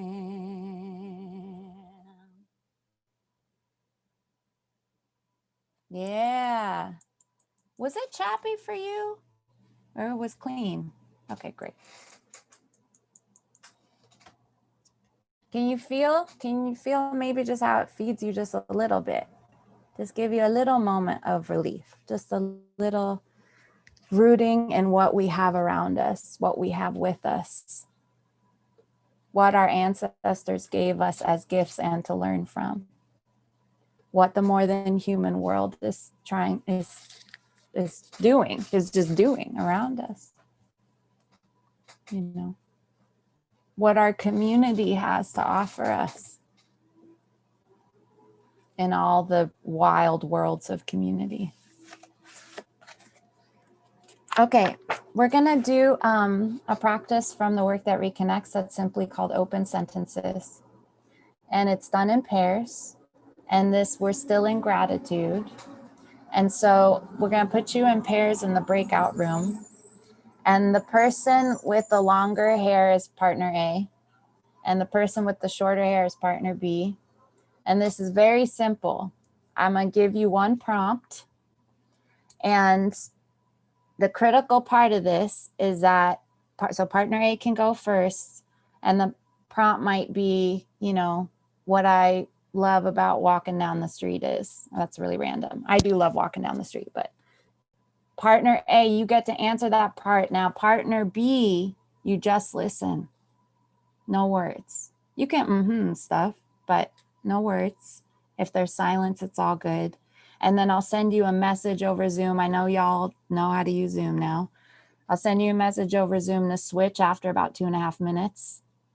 And then what I like to do is I'd like when, you know, you get that 60-second window in the breakouts to come back, just if you could just let the timer run out, because then we all come back at the same time and it's easier for me as a facilitator to time things. So try not to press the button to come back.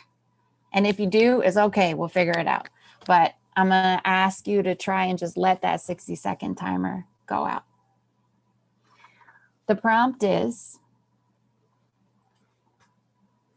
some things I love about being alive in Earth are. Some things I love. Now remember, we're rooting in gratitude here. And out of this, we honor our pain for the world. But the gratitude is our lifeline. It can help us. Some things I love about being alive in Earth are, let me write it in the chat. Some things I love about being alive in Earth are. Oh, Sean, I don't know if you or I are putting them in their breakouts. Will you let me know? I got it. Okay, word. Should be 2 people in each one. It might end up being 2 or 1 group of 3. 1 group of 3, one of them can stay here with me. Okay, great. Some things I love about being alive in Earth are, I think I said partner A has longer hair, so you go first.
Hello?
Am I back in the main room?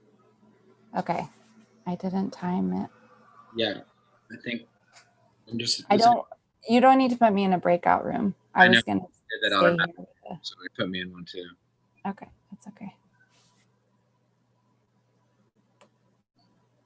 I usually just stay in the main room with whoever's left over. That wasn't very clean. I'm sorry. It's okay. I'm back. What do you think? It's been like 2 minutes? Yeah, we could probably close it. How long did you want it to go? Oh no, not close it. No. They have to switch first. Okay. Am I a co-host? Can you make me co-host? You are a co-host. Oh wait, can I message them in the breakouts? Or I can do that, or you can. If you can't, I can. Okay, so type this, don't send it yet. Okay. Okay, you can switch to partner B, comma, some things I love about being alive in Earth are. And that's going to be a problem. So I need to make the breakout rooms. Yeah, I'll send you. Okay. Okay, you can send it to them. Yeah. Yeah. Am I a co-host? You are a co-host. It doesn't say it. Hold on a second, because I'm in the really? Maybe Because I'm in I the breakout am. room. I've got so many things up right now. Hold on. Are you in a breakout room? Are we in a breakout room right now? I don't think so. No. We're in the main room. I see other people in here too. Okay. Okay. I'm just gonna make you the host. Why are there only 4 participants in my Because these Each folks didn't breakout go to the room's breakout room. open? Okay. Why is there a timer at the upper right corner? Which timer? I don't know. Do that. Okay. You tell me when you They're want. doing gratitude. That's all that matters. They're doing the exercise, and then everybody will come back and we'll sort it You out. have full controls now, so I do. I don't even have co-host at this point. Great. I can make you a co-host. We got this. Okay, we got it. Thank you. Yeah, I think I'll just do the breakouts. Don't worry about it. Right. I just noticed I had to change it based on the group, and there were a lot of people who left as soon as we said breakout rooms. Left what? Left the whole event. We What? we went from like 90 to 60 for people are tired of breakouts, I guess. I don't know. Yeah. Interesting. That happened. Yeah. Whoa. Interesting. Yeah. See, I'm more like, that's why I didn't want it to all just be like, and she's doing music and we're just going to do music, because I'm like, no, we're doing some exercises. No, Like, I think you'll get people to stay on and be solid with the exercises, those that are here. But yeah. Well, 30 people just left. Well, yeah, but what we have is still over 60. So we're okay. Yeah. No, I know. I know. Yeah, I'm closing them. Okay.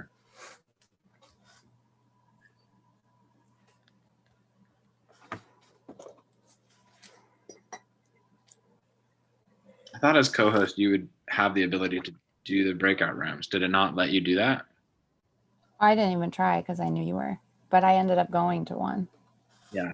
I don't know why it does that. Did it ask you if you were going to go to one? Sorry, I just have to figure out what I'm doing when they come back.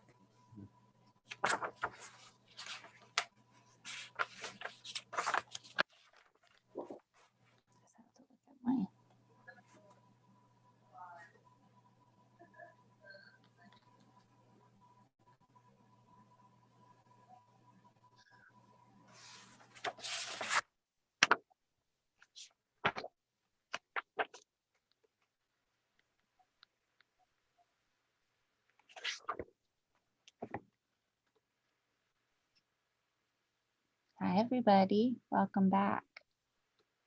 If that felt good in your system, just go ahead and rub it into your body. If that felt nourishing in some way.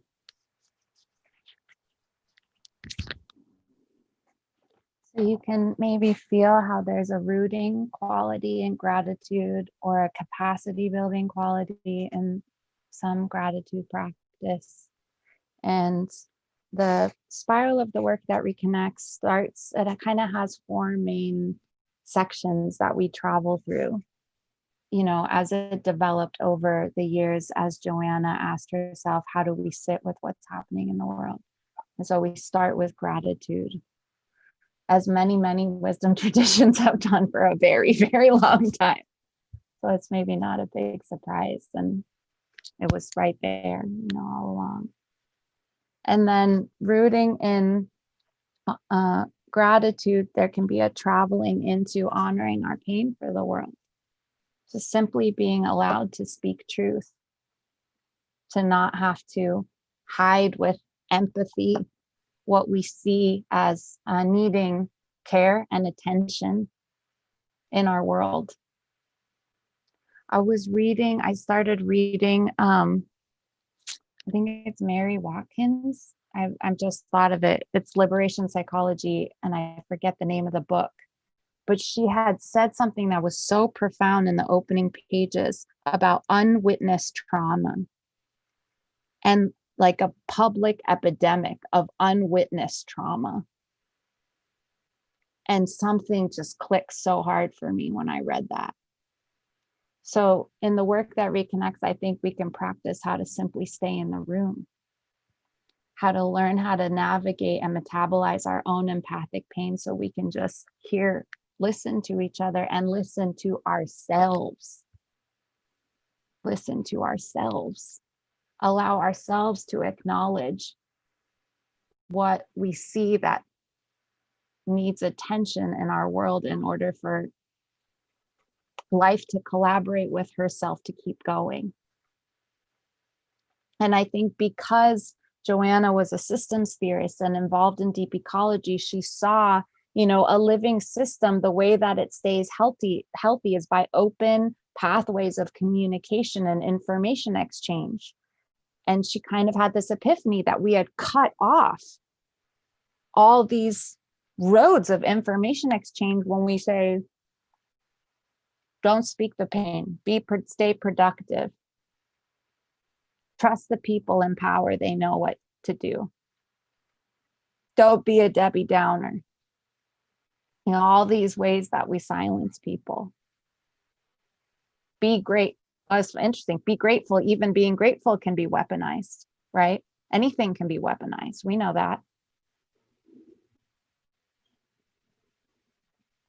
So in this part, we're simply allowing ourselves to speak the truth, and we're just going to touch it. You know, we have an hour and a half left. We need to be able to travel through. But later this afternoon, I know Sherry Elms and the Joanna Macy Center, they're doing a full, what's it called? Embracing Hope, Transforming Grief Together. And I believe there's a grief ritual planned for that, for the afternoon. So I'm going to give you another open sentence in pairs. You already know how to do this now. And just to give you a sense, the spiral is starting in gratitude, venturing into truth speaking, honoring our pain, and then going into a section called Seeing with New Eyes. The anti-oppression work that Reconnects group added Seeing with New Ancient Eyes, which is, of course, right on.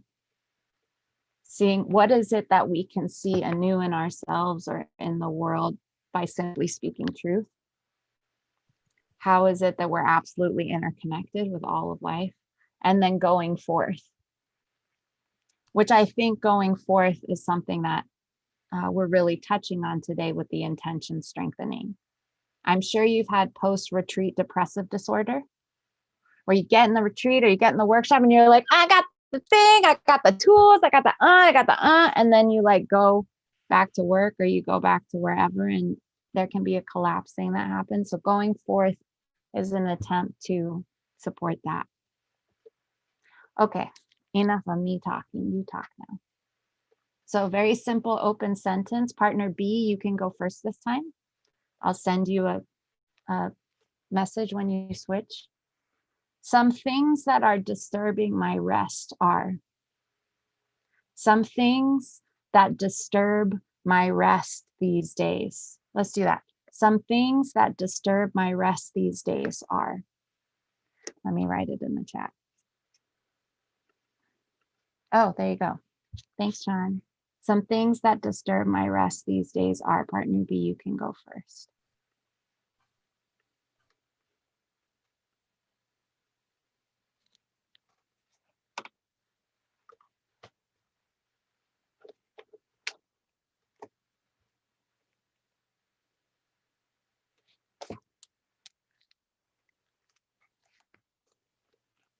Sean, do you want to do it?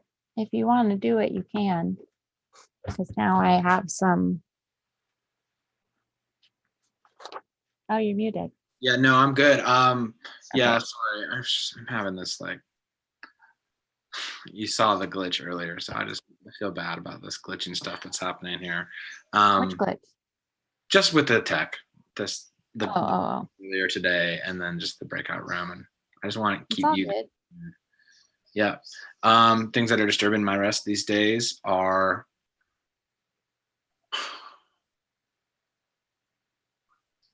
I've definitely been working hard, stressed with work, trying to keep the doors open. Wait, I just got a message. Time is up for the 1-minute breakout room. Do you Say want to don't- close? Yeah, just say don't close. Breakout's open. Okay, sorry. Go I ahead. was trying to figure out how to like set the time on those things too. It's okay. It didn't give you an option to set a time, did it? No. Yeah. How Does long? this disturb your rest? Yeah. Well, right now, no, I work hard during the day and sleep well at night, honestly. Good. How long do you want these to be? And then I can look on the back end to try to fix this. What? Fix what? Just It's going to nobody probably, came back. So I think it just kept them open. that message is going to pop back. It popped on me a minute ago too, when I was hosting. I just hit keep breakouts open and it seems to be okay. Yeah. What's disturbing your rest these days? The thought that maybe no matter who wins, we're fucked. Because if Trump wins, obviously that's awful. And if Biden wins, I'm pretty sure there'll be some kind of retaliation. And I guess my own not knowing what I would do in either of those situations. Yeah. I feel you. You know? Yeah. Yeah. What disturbs my rest is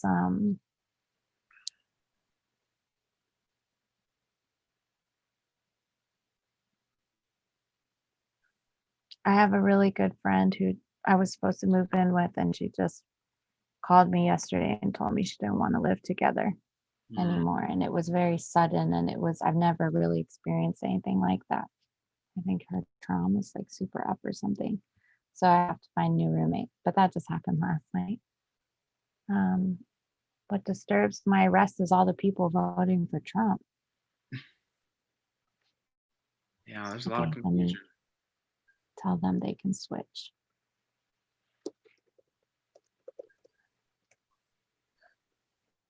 Things that disturb my rest these days are.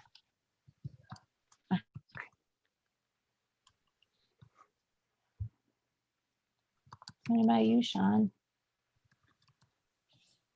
I feel a lot of that same anxiety that's keeping us all awake, I think, in terms of the politics. The future that we're giving to our kids and the world in which they're coming into. The inability of the boomer generation to fully comprehend that we don't have more time to make decisions about global warming. And we, the younger generations, are the ones who have to deal with it. And yet we're still very much under the leadership and guidance of that generation of elders who aren't always willing to just give up their power or to figure out how to work across the aisle. The confusion between mainstream media and social media. Hi, Anne-Marie. Did you get kicked out? Will you unmute yourself? Hi, sorry. I just keep coming back in because I have a couple meetings back to back, but I keep Oh, got it. And check in. So I'm so sorry that I just. Yeah. No, it's okay.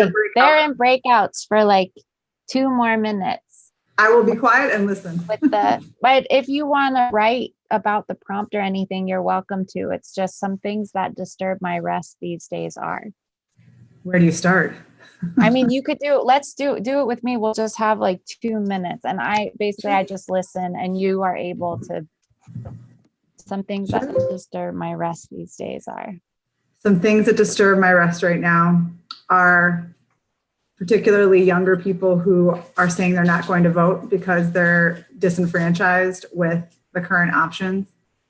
Something that's causing me to lose sleep are students' bills and students' rent and students' financial situation during this pandemic.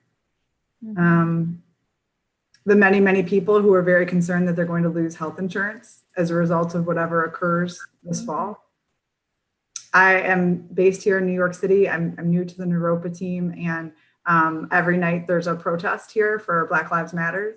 And I get very concerned about what our young people are seeing and are not seeing in terms of action and activism. Mostly, I think I'm worried about people's mental state right now. Like there's only so much people can take. And when they thought this was going to be a couple month situation, they could have, really rode with it. But now that they're seeing that realistically and practically, this is a couple year situation. And I think that's hard for people to think about. I'm giving people 1 more minute, just so you know. So that's a lot, but those are some of the things that I've been thinking about. Thank you for sharing and for seeing that, Thank you.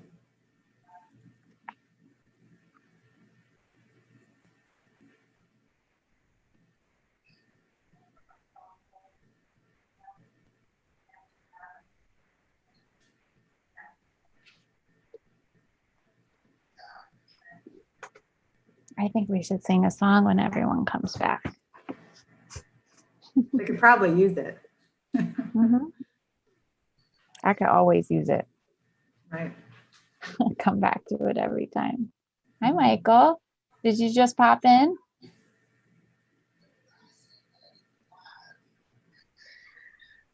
They're coming back in like 5 seconds. So. Yeah, they're on their way back now. Here they come. Hi, everybody. Welcome back.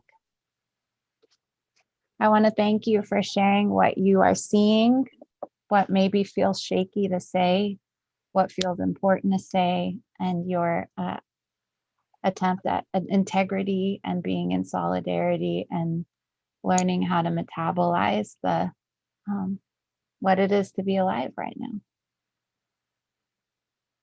I have a song I'd like to teach you. It's by Melanie Damore. Melanie is an incredible Black song leader on the West Coast that I've had the pleasure of singing with a lot, and she offered me this song as a gift to share. And she wrote it. It's called Standing Stone. She wrote it when a friend passed away. Again, I taught it yesterday. You know what? I think coming back to some of the same songs as yesterday is because they feel the most fitting for this week. So if you were here yesterday, we're singing some of the same songs. The words are simply, I will be your standing stone. I will stand by you. And I want to sing this in dedication of allowing ourselves to come out of isolation with our suffering and to offer it up in the communion of singing, the altar of singing, and just see what happens. I don't know. We just see what happens.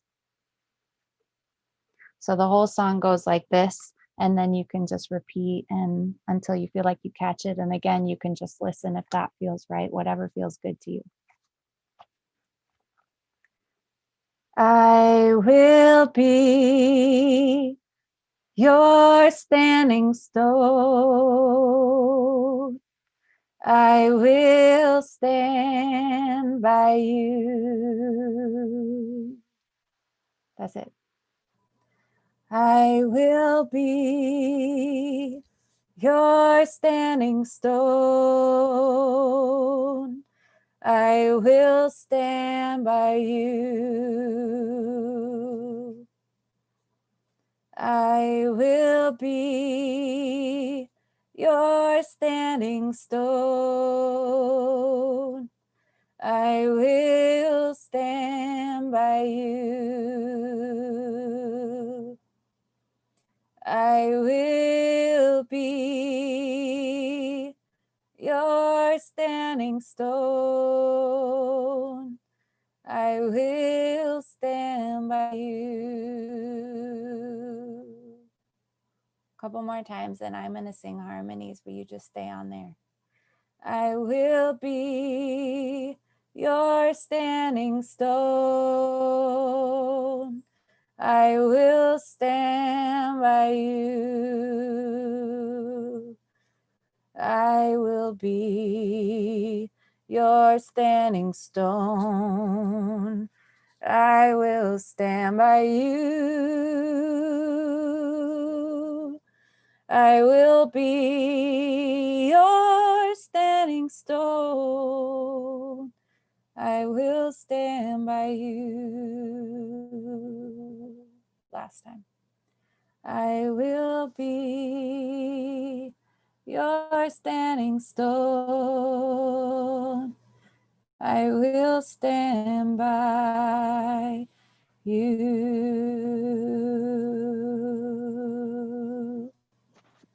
Maybe come off of mute and just sing you together.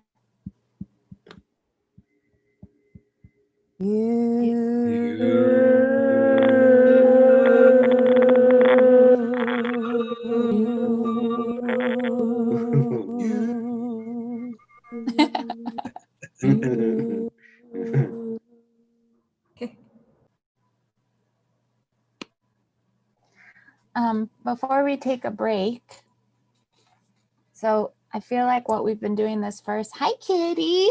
I'm a cat lover till I die. So you put a kitty on the screen and I'm just gonna forget what I was about to say and just kidding. I feel like we've spent this first half of the day feeding our compass. So the title of today was Strengthened by Uncertainty, Finding Our Compass in the Storm. So I feel like hopefully we've fed our compass some, and the second half is really for sharpening, clarifying, emboldening our compass. No matter what happens, how can I feel the way that I don't need to know what's going to happen, to know what I pledge myself to when I wake up. Oftentimes when we feel like we don't know what's going to happen, we can have a sense of paralysis. If you grew up in Western culture, it's a culture that loves to know the outcome. But did we ever know when we were going to die? We've been sitting with uncertainty. I mean, isn't that a Buddhist teaching? Pretty sure. So we'll take a break. You could shake out, you could get water, you could go pee, you could pick up your cat, you could get in bed and snuggle and just listen for the rest of the session, whatever you feel like you need to do to just be able to receive whatever it is that this session might offer you. And we'll take a 5-minute break and then we'll come back. You might want a pen and pencil if you say something you like that you haven't heard yourself say before and you want to write it down. So you might want a pen and pencil or something to draw with. Okay, 5 minutes and then I'll see you back here.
Stand like an oak, an aspen, an alder. It's in you, don't falter. And if so, then I got you. Fake it, walk taller.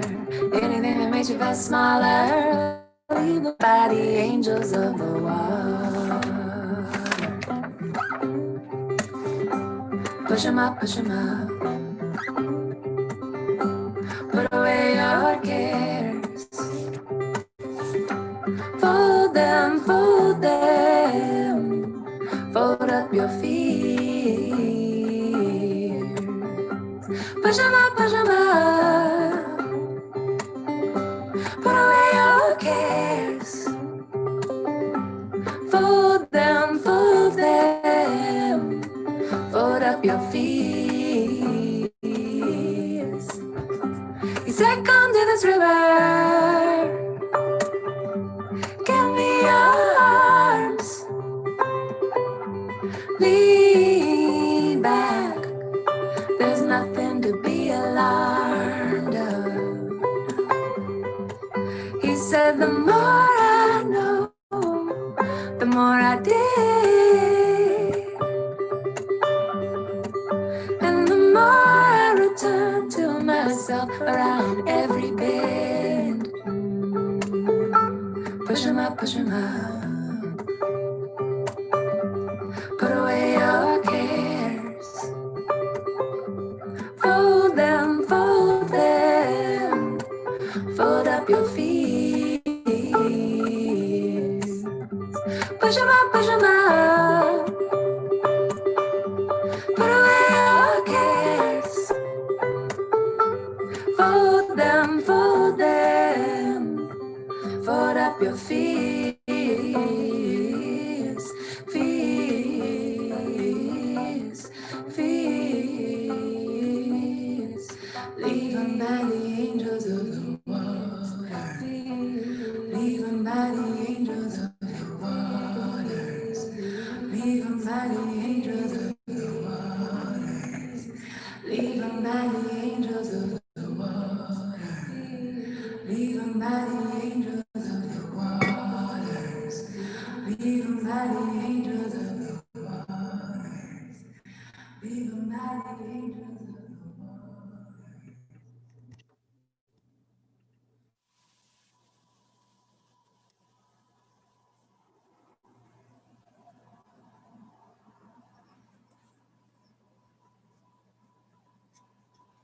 Hi, everybody.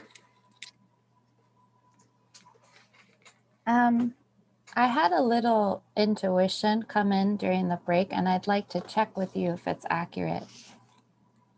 I'm having this feeling like we should just stay in the room together for the rest of the time and not do breakouts anymore. Okay, I see some nods. It is community practice day after all. And while I do think the one-on-one is, it has its place, I don't know. I'm guessing you're not seeing each other very much these days. And just being in the room together is maybe refreshing in some way. So that's no problem. I know how to, I've facilitated the workshop, like these exercises, all kinds of ways. So I think we're going to do the explorations actually as writing explorations and just stay in the room together like you're in a room together. And that feeling of exploring these things with each other, that you're not alone exploring these things, that I always say the majority of the people you are in cahoots with on this planet, you will never meet, but they're there. And we won't invisibilize their work in the same way you wouldn't want your care and your work to be invisibilized. And we're all in cahoots with each other right here. And I need it too, because I'm about to sign off this Zoom link in 45 minutes and be in my house. So I want to look at all your faces too. Does that sound good? Okay, cool. Let's sing a song first. This is kind of like a deep ecology expansion of identity into the ecological self song. At least that's what it makes me feel. It's by Tia Bransby, and let me bring up the words. Oh, hold on. So I'm gonna put them in the chat. There's a bunch of them, so maybe don't type too much for a second so that people can see the words. But the basic melody goes like this, and then there's just word changes for each verse. Lift me, and again, this is all in service of sharpening the compass. And I think one of the gifts of Joanna's work and many, many different ways of being in the world is imagining into the lived experience of another.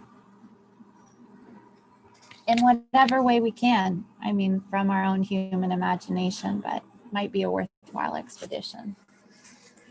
Lift me up into the sky. I'm a bird and I will fly. Lift me up into the sky. I'm a bird and I will fly. I will fly, I will fly. I'm a bird and I will fly. I will fly, I will fly. I'm a bird and I will fly. So I'll call and response it once and then we'll just go into it. Lift me up into the sky. I'm a bird and I will fly. Try that. Lift me up into the sky. I'm a bird and I will fly. Try it again. Lift me up into the sky. I'm a bird and I will fly. Lift me up into the sky.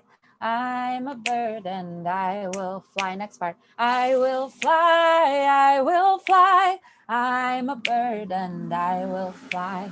I will fly, I will fly. I'm a bird and I will fly again. I will fly, I will fly. I'm a bird and I will fly. I will fly, I will fly. I'm a bird and I will fly. Next verse, raise my voice. Raise my voice up to the moon. I'm a wolf and I will croon. Raise my voice up to the moon. I'm a wolf and I will croon.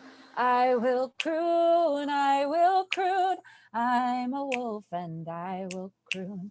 I will croon, I will croon. I'm a wolf and I will croon. Lift me up into the sky. Lift me up into the sky. I'm a bird and I will fly.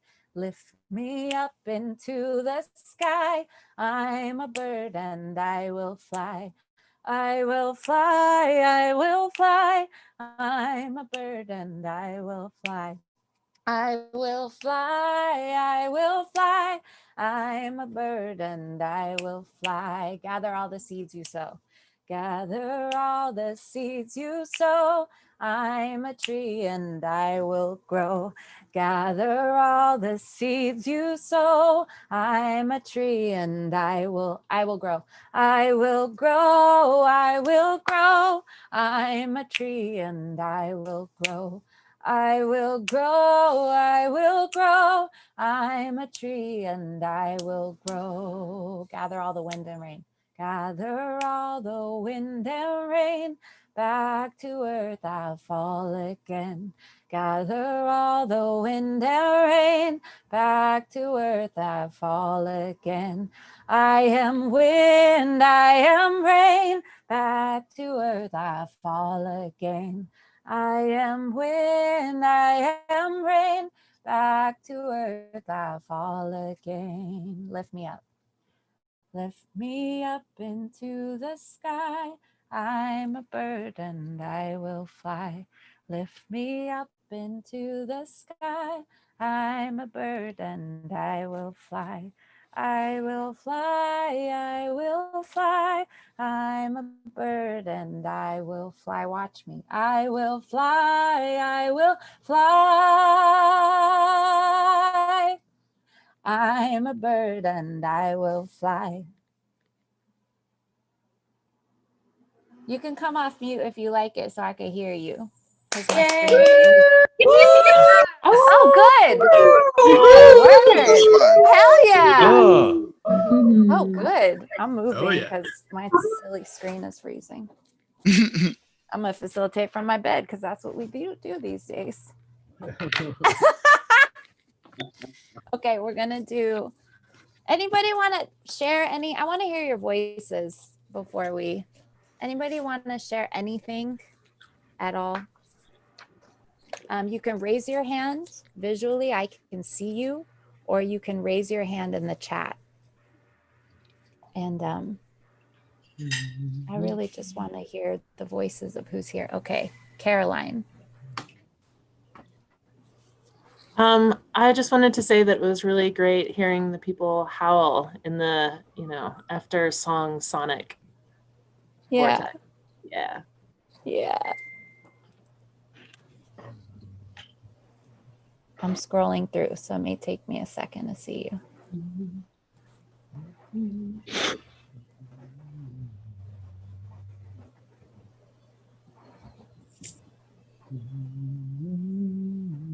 Anyone else? I hear the humming going on. That sounds good. Oh, sorry. I thought I was muted. Gratitude is all I was going to say. I don't care. I have been a hummer since I was a little kid. Like I always hum. Half the time I stick my tongue out and hum. Yeah. Many traditions know about humming as a tangible way to soothe the nervous system. I know in the streets, there's a group, TRACK, and they do direct action trauma informed. I mean, they go into the streets and help treat trauma basically as it's happening. And one of the things that they do is put your hand on someone and start humming. Put your hand on someone and start humming, of course, with permission. Put your hand on each other and start humming. Lydia, can I reflect on that? Yeah. There was something about that melody, the combination of that melody with the words that was incredibly impactful. I don't know where the melody comes from, but it really landed with me. Thank you. Mm-hmm. It's from Tia Bransby. And it's the story of how I got that song. There was this, I didn't even know people in Iowa got together for 4 days and sang together, but there's this thing called Village Fire. And a whole bunch of people get together for 4 days. I mean, I should say I didn't know white folks in Iowa got together for 4 days singing, because I do know that Black Americans in this country have a long tradition of getting together and singing. So let me clarify. I didn't know that that was happening. And so I went to this gathering called Village Fire, and there's a sacred fire every night, and people are singing and everything. And the last night, this woman with this tiny voice came in and was like, I have a voice to share. Like, is that okay? Or a song to share? Is that okay? And I was like, all right, yeah, come here, get in here, share your song. And then she just goes, lift me up into the sky. I'm a bird and I will fly. And we all just like, our jaws were like, because there was all these song leaders from, different places. And we were just like, that's an amazing song, girl. Like, that's an amazing song. So anyway, yeah, that's where I learned that song in Iowa. Yeah. All right, let's do this writing exercise because I want to make sure we have time for it. And basically, you're just going to free write, and I'm going to write these 4 prompts, which are from Joanna Macy. And actually, these ones aren't super well known, but they're brilliant, I think. And they're a really amazing way of feeding your compass, of feeding your intention, of gathering what you have, of honoring of healing some of the orphaning that can happen when we forget to try and talk to ancestors and future beings in the more than human world. So I'm just going to put them in the chat. And what I'm actually going to do is just give y'all 10 minutes. You could come off video if you're more comfortable with that, whatever you want to do. Corn dwellers represent. I loved Iowa. I had a great time there. I mean, I sang for 4 days. Okay, let me put these prompts in the chat box. And you can just free write on these, or you could draw if that's your way. However, for you to really explore your answers to these questions. And I'm going to do it too. And then we'll meet back here for the name of the song circle in Iowa. It's called Village Fire. It's like a 300-person singing gathering by Liz Rogg, who's a badass. And they are one of the white majority song circles that I've been to that I actually see integrating in equity work well enough. So I will say that from my Thank you. experience there. Yeah. Okay. The prompts are there. I'm gonna maybe don't write too much more in the chat unless you have a question, but you're just gonna free write, and then we'll meet back up here. It would be good to read the prompts aloud as well for those who have difficulty seeing. Oh, good. Thank you, Regina. Yes. Thank you. Okay. Here's the prompts. What are your gifts from your traditions, lineages, teachers, family that have prepared you for this time? What are your gifts from your traditions? Actually, let's do this together. That's the first one. What are your gifts from your traditions, lineages, teachers, family that have prepared you for this time? I'll give you a couple of minutes here.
Go ahead and take about another half minute.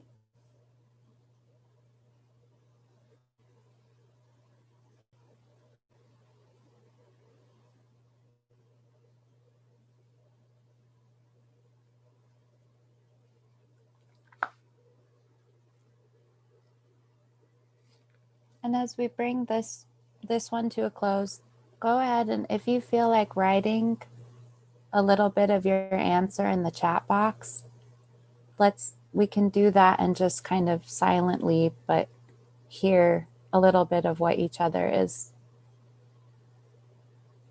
remembering.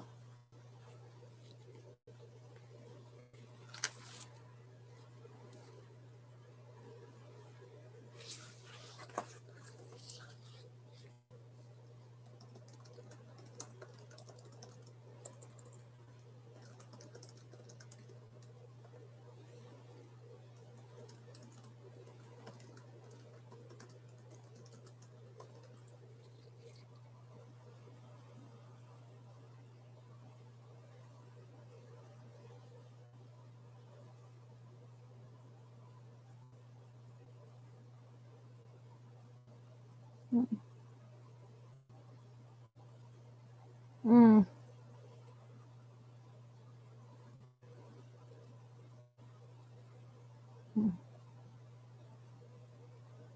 Craftiness. I love that. Grit.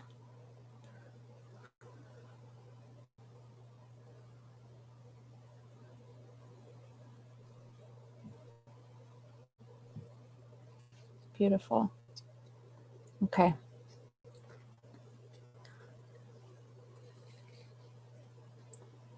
Now I wish we had 2 chats because I want y'all to be able to keep writing in this and I write the prompts again.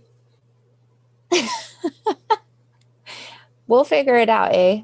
I'm going to write them again and you keep, it's kind of a beautiful, it's like a Facebook of resources. It's like a Facebook timeline of gifts and resources. Can you imagine if Facebook was all gifts and resources and trauma-informed tools and ancestral wisdom? I feel like that's what we just created. Okay, here's the second one. What are your gifts from the earth that have prepared you for this time? What are your gifts from the earth that have prepared you for this time?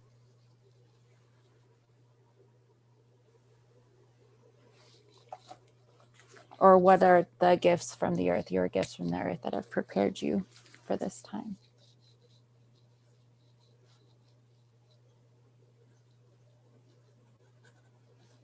This is the you're brainstorming for yourself part, and then we can share it with each other. I don't want you to post if we're not looking at it. So I don't want you to lose your, anyway, you got it.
Take another 30 seconds, and then when you're ready, you could start posting them in our resource timeline.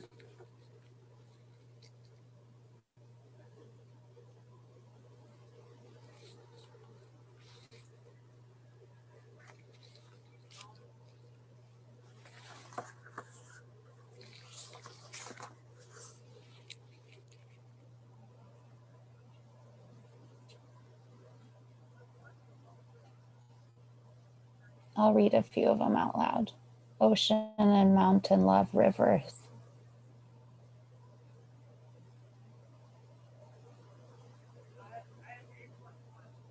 Deep time, resilience, evolution, food, water, shelter. Plant allies that innately regulate the nervous system and fortify the body. Humility, patience. I love that. Humility and patience, resourcefulness, heal thyself, bend, respect and interconnectedness. Growing up on an island, the ocean is such a teacher. Beautiful. Oh, we're definitely downloading this chat. Okay, here's the next one. What are your gifts? I love this one. What are your gifts? I'll repost it as you write stuff. What are your gifts from your visions, dreams, calling, intuition that have prepared you for this time? What are your gifts from your visions, dreams, callings, intuitions that have prepared you for this time?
Take about 30 more seconds.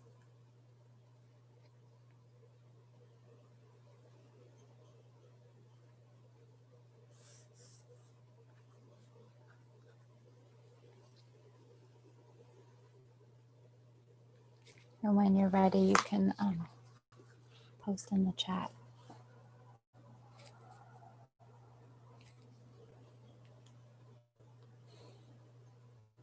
Nothing is impossible, and persistence is all. Deep faith that all is as it should be. I gotta work on that one. Discernment, intimacy with uncertainty and change. I have the power and strength of the deity within me to stand for good. I want to write that on my wall. I have the power and strength of the deity within me to stand for good. Wayfinding and grief work and art, we will make it through. We can wake up. We will wake up together. Magic resides in us all. Enabling disability. Storehouse of dreams, the realism of demanding the impossible. Okay, there's one more prompt and I've already changed it because I love this one and it feels right to offer it. What are you in collaboration with? What are you in collaboration with? So I am in collaboration with.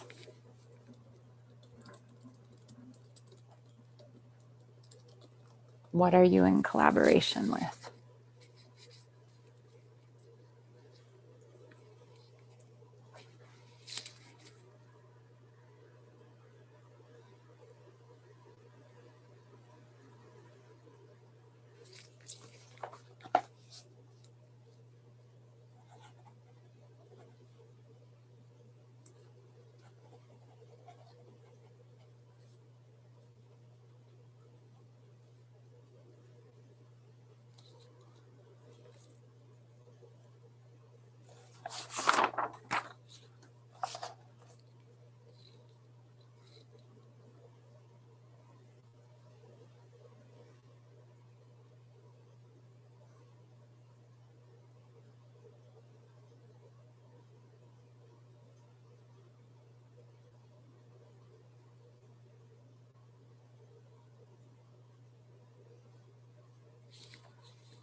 Take 30 more seconds.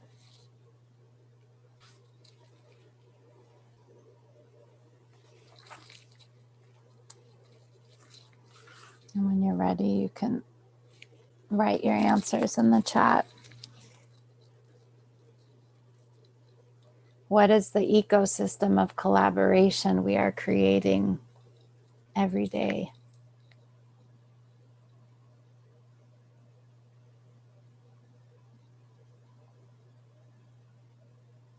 Community and mindful living with my Sangha, with peace and nature, the unborn beating heart of the unfolding wisdom of love within us all, the divine unfoldment of conscious awakening on this planet, the power of prayer to benefit all beings in all situations, high or low, wisdom, community, inner truth, creativity, my desire to be a force of kindness and light,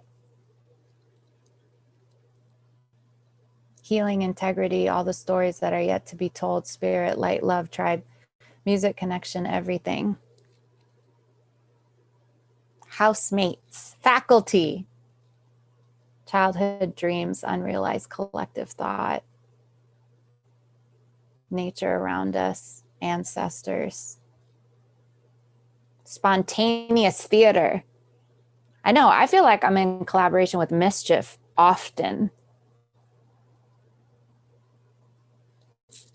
Mine are grace and justice and mischief and music, music, music. Okay, so there's just one more prompt exercise. And I think actually let's just go right into it because we've been feeding it this whole time. And then we're going to sing a couple songs and open it up to how we want to close it out. But here, all this gathering, all this feeding, all this noticing, all this, what am I in collaboration with? What is the ecosystem of healing that I wake up to be a part of? Joanna always says to me, don't trust anyone who tells you we're going to make it out of this, and don't trust anyone who tells you that we're not, because that knife's edge of uncertainty seems to be precisely where we are at. And it can be scary to look and not feel like we don't know. And we can see the atrocities of what has happened that inform what could happen. And we have seen the healings of what have happened that could inform what happened. It reminds me of actually the story that Brian Swim told in my class one day, where he talked about when the universe went from impossible to inevitable with atoms. At the 200,000 year mark, the entire universe had been subatomic plasma. And if you had looked at the conditions at any point in that 200,000 years, you would have gone atoms, impossible. And then the whole universe cools and everything, we've heard this, 1 in a billion chance gets into these conditions where the universe moves through this moment and then atoms go from impossible to inevitable. To me, that's the genius we also live inside of. I don't know how it works, but it seems to do some shit sometimes. So all this feeding that we've been doing, your last prompt, and we'll read some of these aloud. I am a commitment to, it's from Generative Somatics, I should say, this prompt. I am a commitment to, just explore that.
Just take another minute.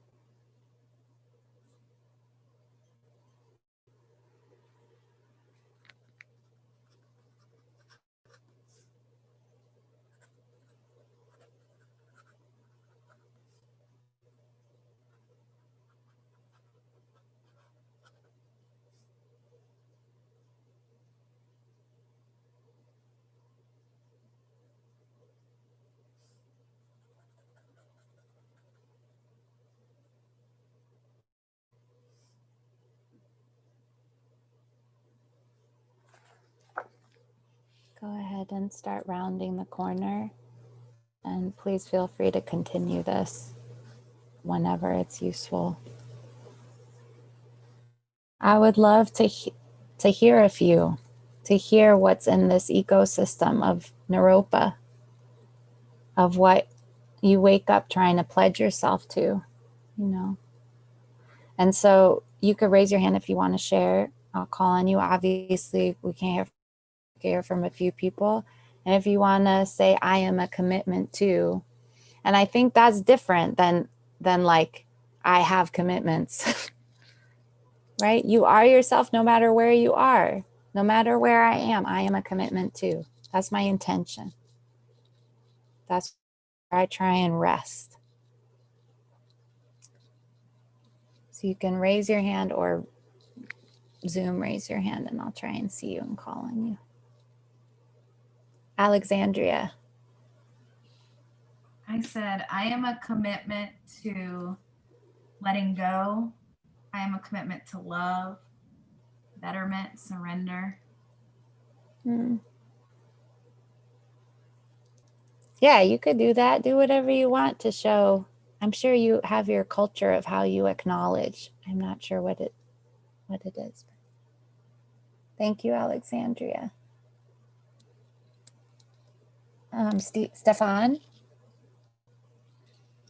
Thank you, Lydia. Actually, you're one of the few people who gets my name right without me correcting them, so thank you.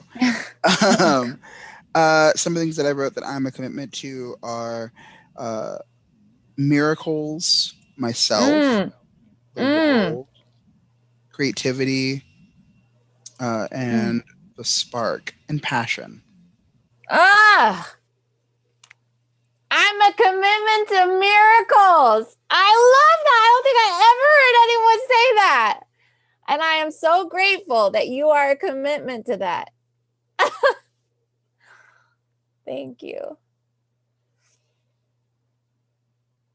Anyone else? Yes, Libby. Oops, mute. Okay. All right, what came up for me, I am a commitment to home, divine healing, nature, advocating for myself, truth, wild, little child. Play, laughter, trust, seeking, seeker, to be seen, to be heard, feeling, emotions, superpowers, learning, growth. Yes. Gentle baby girl, fire, elements. I am a commitment to superpowers. I love that. And everything. What an ecosystem you are contributing to. Michael.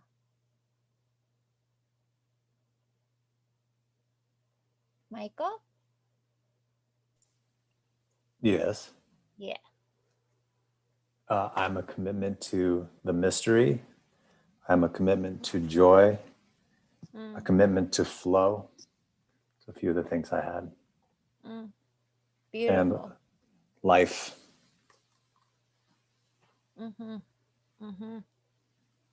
Beautiful. You are a commitment to life.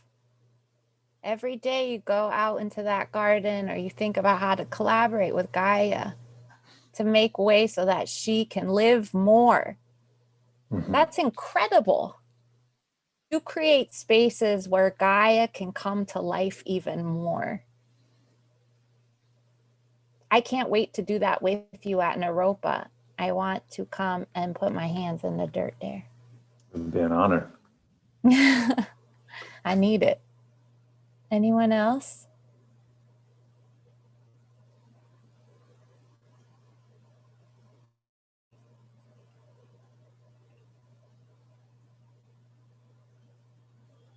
You could write them in the chat. That's fine. Marie or Marie? Marie. Hi. Marie, hi. I wrote that I'm a commitment to sacrifice, to justice, love, patience, unity, gratitude, harmony, peace, compassion, understanding, to tomorrow, to hope, to growth, to magic, and to trust.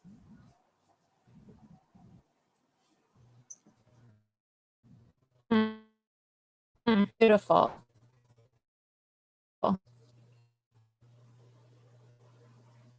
I am a commitment to music. Should we sing? This song was written yesterday, so it feels very, I mean, relevant in like so many different ways.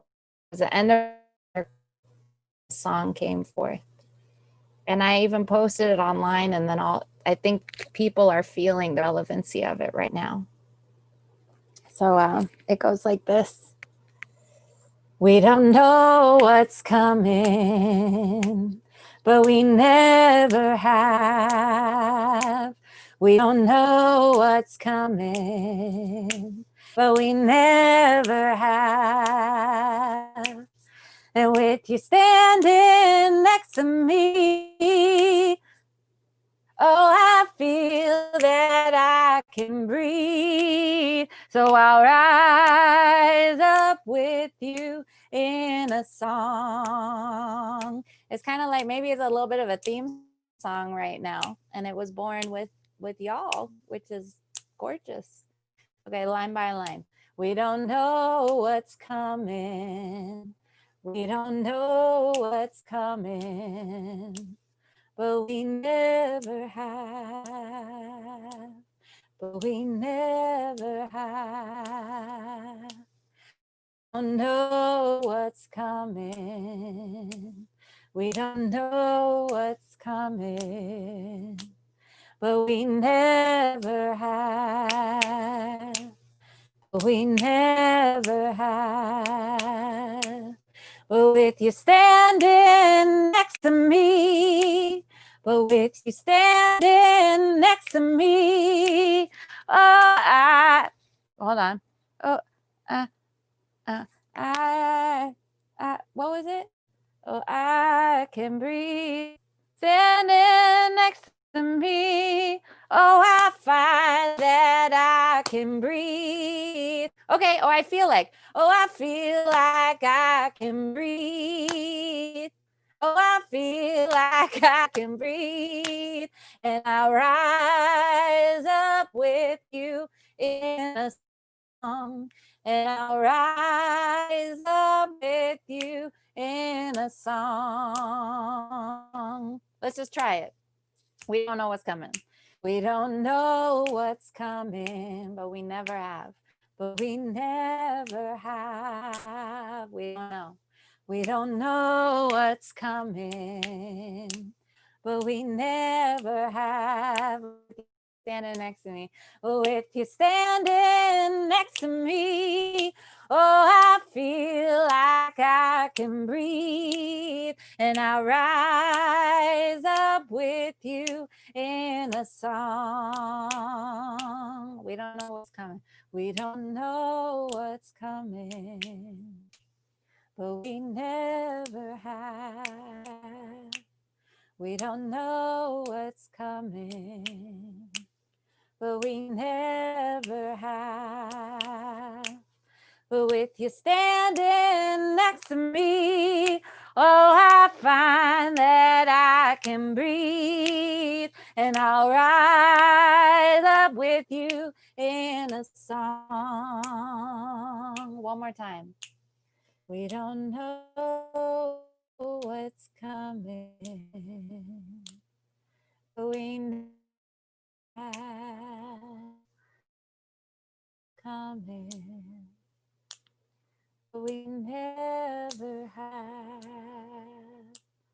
but with you standing next to me, oh, I feel like I can breathe. So I'll rise up with you in song, but with you standing next to me. With you standing next to me, oh, I feel like I can breathe. And I'll rise up with you in a song. Go ahead, unmute yourselves for song.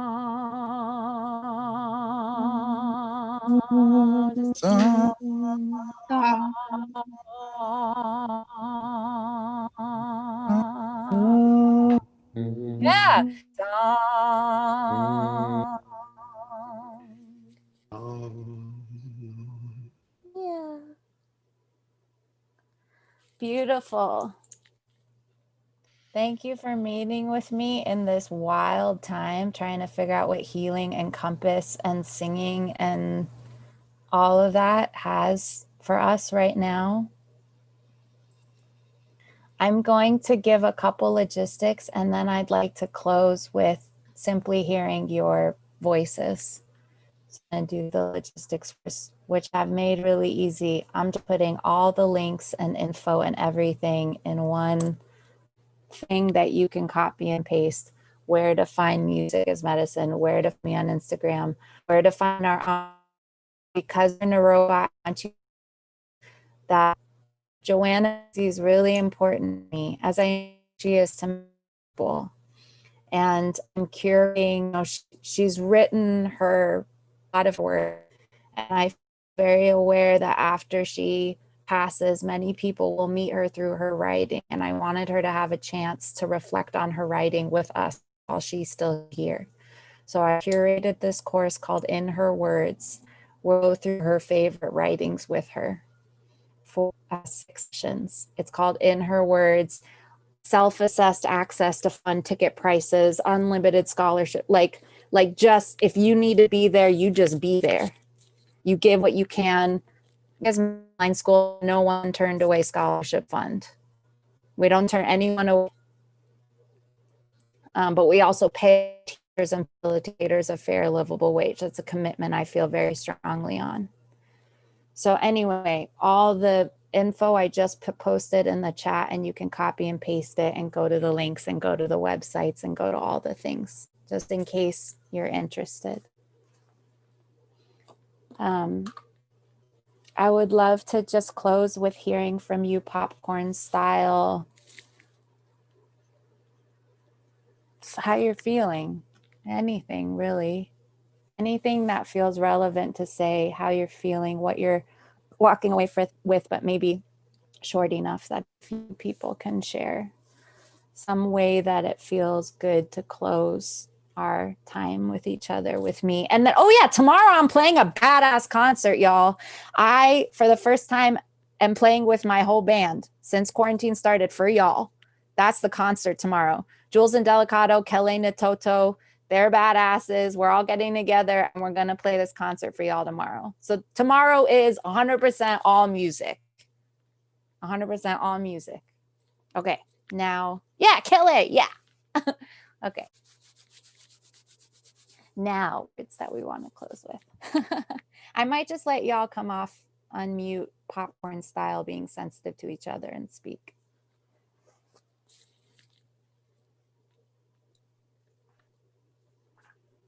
Thank you, everyone, for sharing your wisdom and love and renewing my spirit. Thank you. Thank you.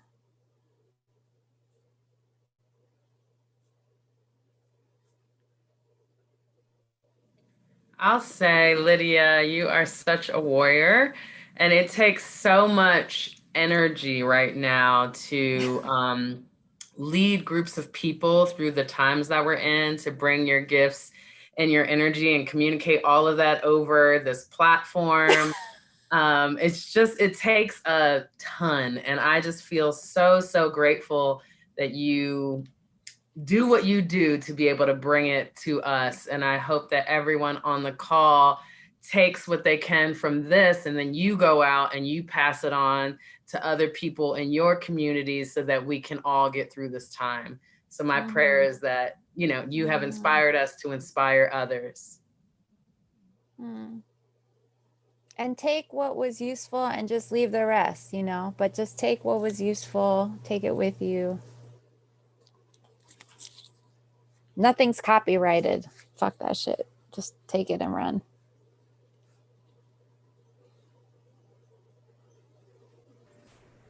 Thanks for making a space where we could play and have fun together with colleagues and students and just people we know and don't know. Really fun to play. Good.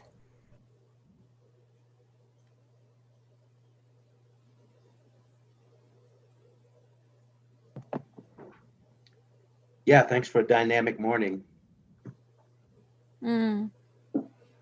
Thank you, Don. Don Music. Don Music maybe wants to send me some music. I could. I'm gonna make sure you get my email. Okay, I'm legally blind, so it might be a little bit difficult. That's why I'm gonna make sure it happens in some way. I could spell it out right now. Is that helpful? I'll make sure that he gets it, Lydia. Okay. Okay, great. Perfect. We're neighbors Thank you. and friends. Perfect. Thank you. Thank you for sharing your beautiful voice and songs with us.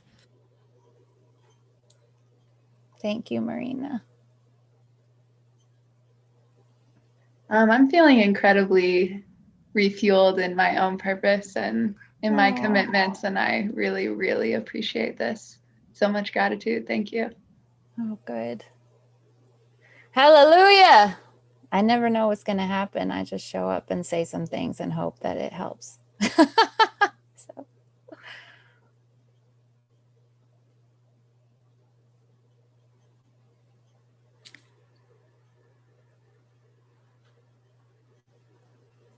I feel like we should sing one more song. I got to figure out what it is. Oh, there's a song. It's a beautiful song by Mo Washburn. Mo Washburn.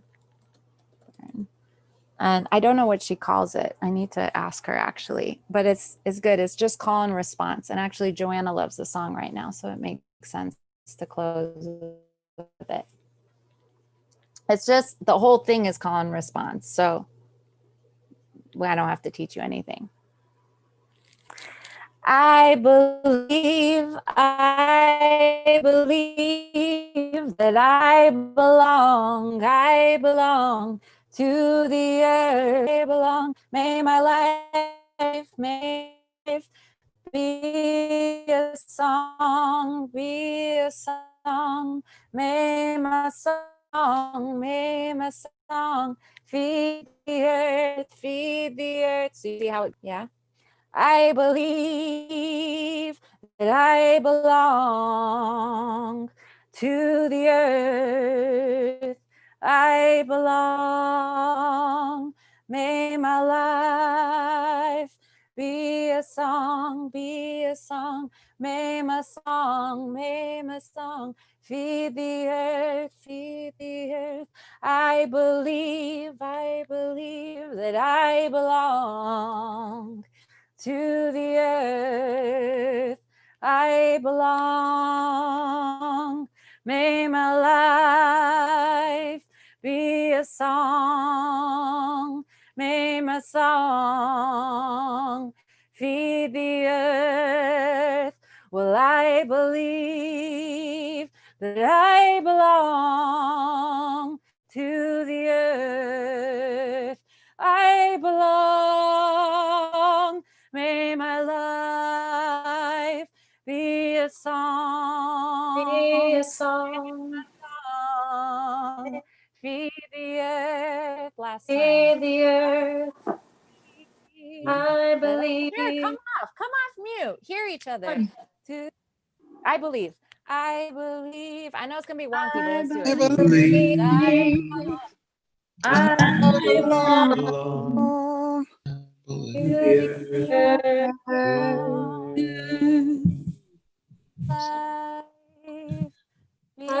believe.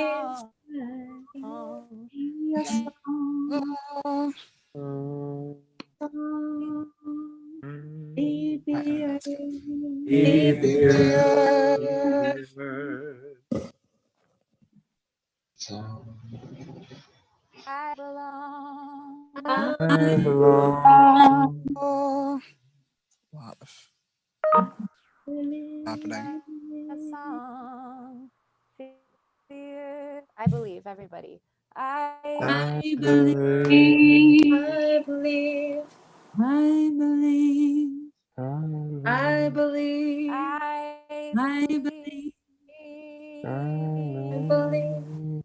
I believe.